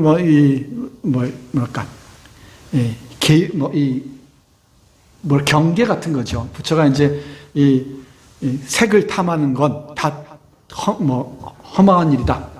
그걸 보여주기 위한 것이지. 근데 그 상상력이 재밌잖아요. 이 부처식의 그 상상력. 그러니까 젊은 남자의 시간을 멈춰두고 이 여성의 시간, 미모 여성의 시간만 흐르게 하는 거야. 그렇게 함으로써 지금 네가 이게 탐하고 있는 이 젊은 여성의 이 미래 시간을 당겨서 보여주는 거지. 그러면서 사랑이란 무엇인가 묻는다는 거죠. 그래도 사랑할래? 이렇게. 색을 탐할래? 이런 식이겠죠. 근데 그걸 알면서도 우리는 그 욕망으로부터 자유로울 수가 없다는 거지. 그것과 부딪히는 겁니다. 이걸 다 소용없어 이러면은 뭐 우리가 이런 고민할 필요가 없죠. 필요가 없습니다. 그래서 이 마지막 장면이 이렇게 이어집니다. 봐요. 깨어났더니 지금 여기 이 콘수엘로가 하루 동안 나가 있으니까 안 돌아오니까 아우라가 둘이 지금 남았어요, 집에. 그죠? 이 음산한 저택에. 거기에서 이제 이 둘이 깨어난 장면입니다. 생쥐가 갉아먹은 눈 모양의 틈에서 은빛이 새어 들어와 아우라의 백발과 창백하고 메말라 양파 껍질처럼 푸석푸석하고 삶은 살구마냥 주름진 얼굴을 비춰. 여기는 현실과 환상, 과거와 미래, 현재가 다 뒤섞여 있습니다. 이 시간도 다 비등가적으로 흘러요. 그죠? 아까 이 부처의 그 얘기했듯이 다 다른 방향으로 시간이 흐릅니다. 이제까지 키스해온 살집 없는 입술과 내 앞에 드러난 치아 없는 잇몸에서 너는 입술을 뗄 거야. 달빛에 비친 늙은 콘수엘로 부인의 흐느적거리고 주름지고 작고 오래된 나체를 보지. 내가 만져주고 사랑해주고 또한 돌아와줘서 그녀는 가볍게 전율해. 이제 이 아우라가 콘수엘로가 돼버리는 거죠. 합체돼 버린 겁니다. 이빨도 없고 모든 게 이제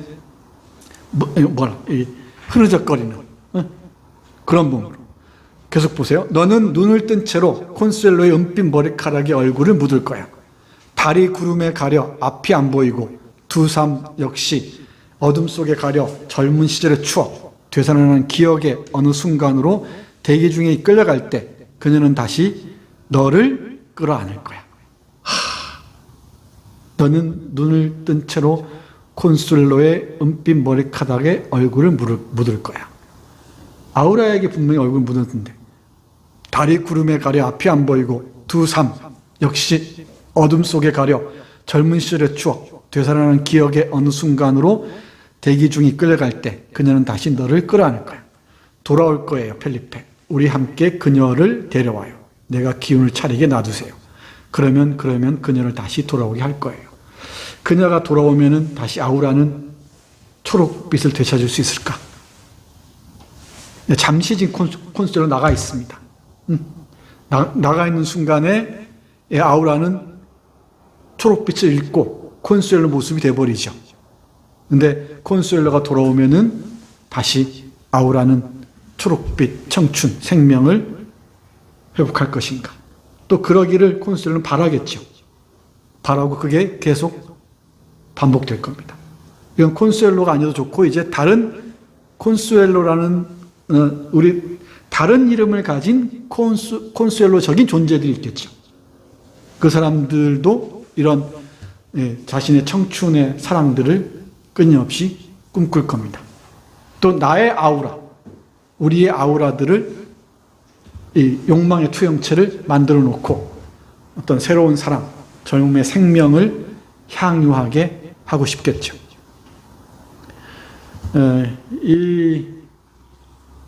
이 소설은 아무래도 욕망의 문제, 욕망의 소설, 사랑의 소설로 읽는 게 맞을 것 같습니다. 그리고 앞에서 잠깐 말씀드렸듯이 멕시코적 정체성을 찾아가는 과정의 일부를 보여준다. 그러니까 이 펠리페 몬테로가 요렌테를 만나는데 아우라를 매개로 해서 그 멕시코적인 혼종성, 그 뒤섞임을 찾아간다. 이렇게 해석하는 걸 봤다 그랬죠. 이 송상기 선생이. 근데 제 생각이 짧은지 모르겠지만은 그건 아직은 저로서는 이해하기가 어렵습니다.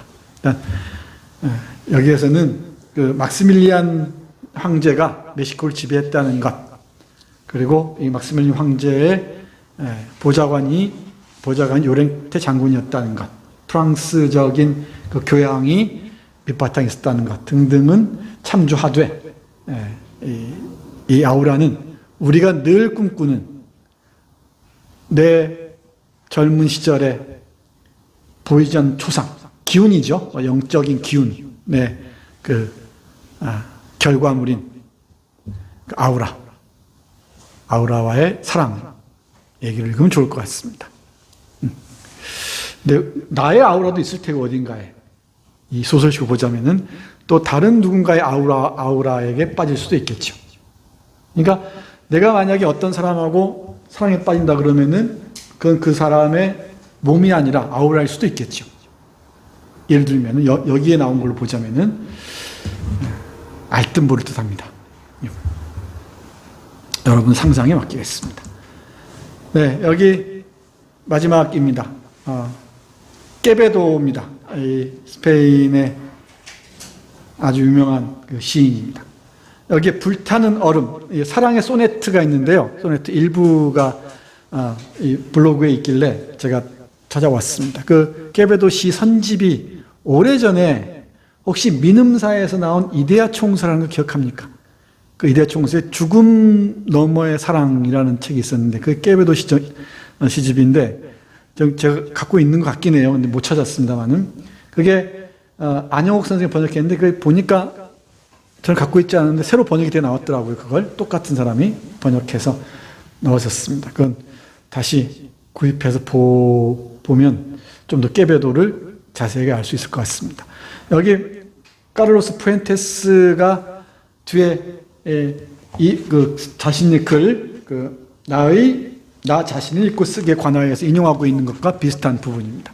사랑의 소네트에서 이런 얘기를 해요. 불타는 얼음, 얼어붙은 불, 아프고 느낄 수 없는 상처입니다. 이게 사랑의 정의예요, 정의. 아프고 느낄 수 없는 상처입니다. 그것은 꿈꾸던 좋은 선물이면서 나쁜 선물이라는 거지. 그러니까 사랑은 얼음이고 불이고요. 또 아프고 느낄 수 없는 상처이기도 하고, 꿈꾸던 좋은 선물이면서 나쁜 선물이기도 하고, 매우 피곤한 짧은 휴식이래요. 이게 사랑이랍니다. 우리 패티김이 불렀나요? 누가 불렀나요? 사랑은 나의 생명이고 사랑은 나의 지옥이라고 그랬죠. 그리고 여기 또 사랑은 뭐라고 얘기하냐면 투옥된 자유라고 얘기해요. 투옥된 자유이면서 그것은 마지막 기생까지 지속되며 마지막 기생, 이게 이 빌붙어 있는 것까지 이렇게 봐야 할 것 같아요. 계속 지속되며 치료되면 자라는 질병 같은 거랍니다. 사랑이라는 것은 치료되면 또 자라나는 질병과 같은 게 사랑이라고 했대요. 이 깨베도가. 제가 직접 이 시 전문을 읽지 못해서 맥락을 여러분에게 자신 있게 말씀드릴 수는 없습니다만은 이 카를로스 푸엔테스가 아우라는 소설을 쓸 때 하나의 결정적인 하나의 그 모멘트를 얻은 게 바로 깨베도의 시 구절이었다는 것. 사랑에 관한 얘기를 할 때. 사랑은 불타는 얼음이면서 얼어붙은 불. 불타는 얼음, 얼어붙은 불. 강렬한 대조죠. 투옥된 자유. 치료되면 자라는 질병. 그 사랑을 얘기하는 것 같습니다. 그리고 분명히 죽을 때쯤에 사라질 것 같았는데 또 아우라로 홀로그램으로 환영처럼 나타나서 갈구하는 것이기도 하겠죠. 이 깨베도도 기억해 두시기 바랍니다. 그리고 우리 누굽니까? 마리아 칼라스입니다. 마리아 칼라스 아리아 전집이 있죠. 100몇 장짜리. 제가 어렵게 구해서 갖고 있습니다. 여기 이 마리아 칼라스 인생 자체도 서러워요. 참 고통스러운 삶을 살았죠. 이 마리아 칼라스의 절창 중에 하나가 바로 아까 얘기했던 뭐라고 그랬죠? 아디오 델 파사토 이랬습니다. 지난 날이여 안녕 하는 노래입니다. 그게 그 비올레타가 마지막에 부른 노래입니다. 한번 들어보세요. 유튜브에 어렵게 찾아볼 수 있으니까. 아마 그 노래를 이 카를로스 푸엔테스 들었던 것 같아요. 그리고 마리아 칼라스 직접 만났다 그랬죠? 만났다 그러는데 그 마리아 칼라스가 부르는 그 비올레타의 아리아, 라트라비아타의 비올레타의 아리아에서 또 결정적인 힌트를 얻었던 것 같아요. 이 소설을 쓰는데. 죽음의 순간에 사랑의 환희를 본다는 거지. 또는 사랑의 환희의 순간에 죽음에 직면한다는 거지. 그 역설적인 상황을 이 마리아 칼라스가 최고로 목소리로 재현해 줬다는 거예요. 그 뒤에 그 표현이 아주 흥미진진하게 나옵니다. 직접 만나서 얘기하는 장면입니다. 이런 얘기 찾아가면 참 재밌죠? 이 라트라비아타, 그러니까 춘희로 번역된 동백꽃 아가씨라는 뜻이죠. 동백꽃을 꽂은 아가씨예요. 근데 이것 알렉산드르 듀마의 작품이죠. 이 알렉산드르 듀마도 꽤 좋아했던 것 같습니다. 그리고 옆에 있는 게 루이스 부뉴엘 감독, 스페인 출신의 감독인데 멕시코에 와서 활동을 많이 했답니다. 이때 아주 각별한 친구였던 모양이에요. 칼로스 푸엔테스. 그래서 영화적 기법을 소설에 많이 도입합니다. 병치 기법 같은 게 있는데 이게 의지와 운명이 특히 그래요.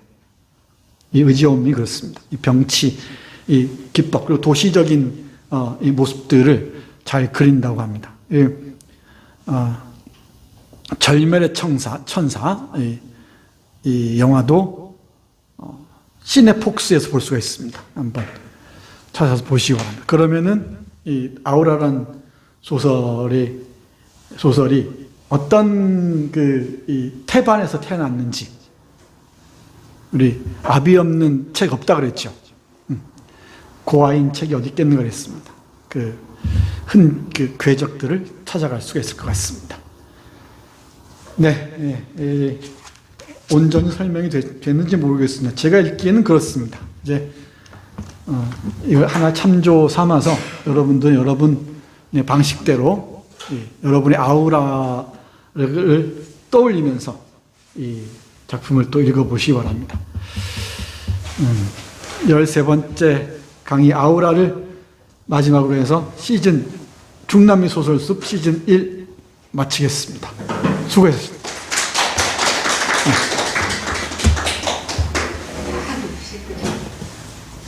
기가 막히죠?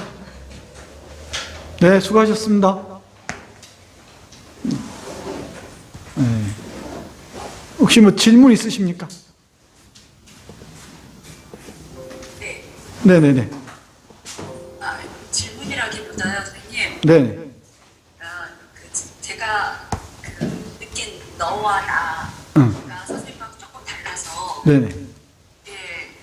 이렇게 볼 수도 있을까 싶어서요. 좀 감각적인 책인데 그냥 느낌에 처음에 너라고 시작할 때 저는 너와 나가 같은 인물이라고 생각했어요. 그럴 수도 있습니다. 펠리페 모델이라고 읽혀졌어요. 네. 그래서 그렇게 그냥 쭉 그 같은 맥락으로 읽혀졌고, 그러다 보니까 이거는 욕망이 코스엘로 부인의 욕망이 아니라 요레테 그 장군의 욕망이 아닐까. 저는 이렇게 읽혀지더라고요. 그렇게 읽어도 됩니다. 그렇게 읽어도 돼요. 실제로 그렇습니다. 우리 욕망이라는 게 한쪽에서만 그렇죠. 같이 중첩될 수 있습니다. 그렇죠. 그러니까 한쪽에서만 발신하는 욕망이 아니고 다양하게 겹칠 수 있으니까 그렇습니다. 그러니까 이 펠리페 몬테로의 몸을 빌어서 나타난 이 로엔테 장군의 목소리일 수도 있고요. 그죠? 그건 그러니까 펠리페의 목소리이기도 하죠. 그리고 그건 또 보이지 않는 카메라라고 얘기했었는데 카메라일 수도 있고 또 보이지 않는 또 다른 제3의 욕망일 수도 있겠죠. 그러니까 다양한 방식으로 볼 수 있을 것 같습니다. 근데 아마 그렇게 초점화 해놓고 보면은 좀 그렇게 읽힐 거예요. 이게 자기가 자기에게 지금 지시하는 거구나. 이렇게 읽을 수 있을 것 같아요. 그러니까 펠리페가 펠리페에게 지시하는 방식으로 읽을 수 있을 것 같습니다. 그 말씀이죠? 네. 또 다른 질문 있죠? 네, 고생 많이 하셨습니다. 이제 시즌2는 아마 2월 달쯤 어떻게 꾸려보겠습니다. 텍스트는 거의 나와 있는데 조금 한 템포 쉬었다가 다음에는 더 재밌는 소설들, 이제 7, 80년대, 90년대까지 올 겁니다. 아마 2000년대 초반까지 올 가능성이 높아요. 남미, 중남미 소설의 행방들을 다시 한번 찾아보도록 하겠습니다. 네, 수고 많이 하셨습니다. 네.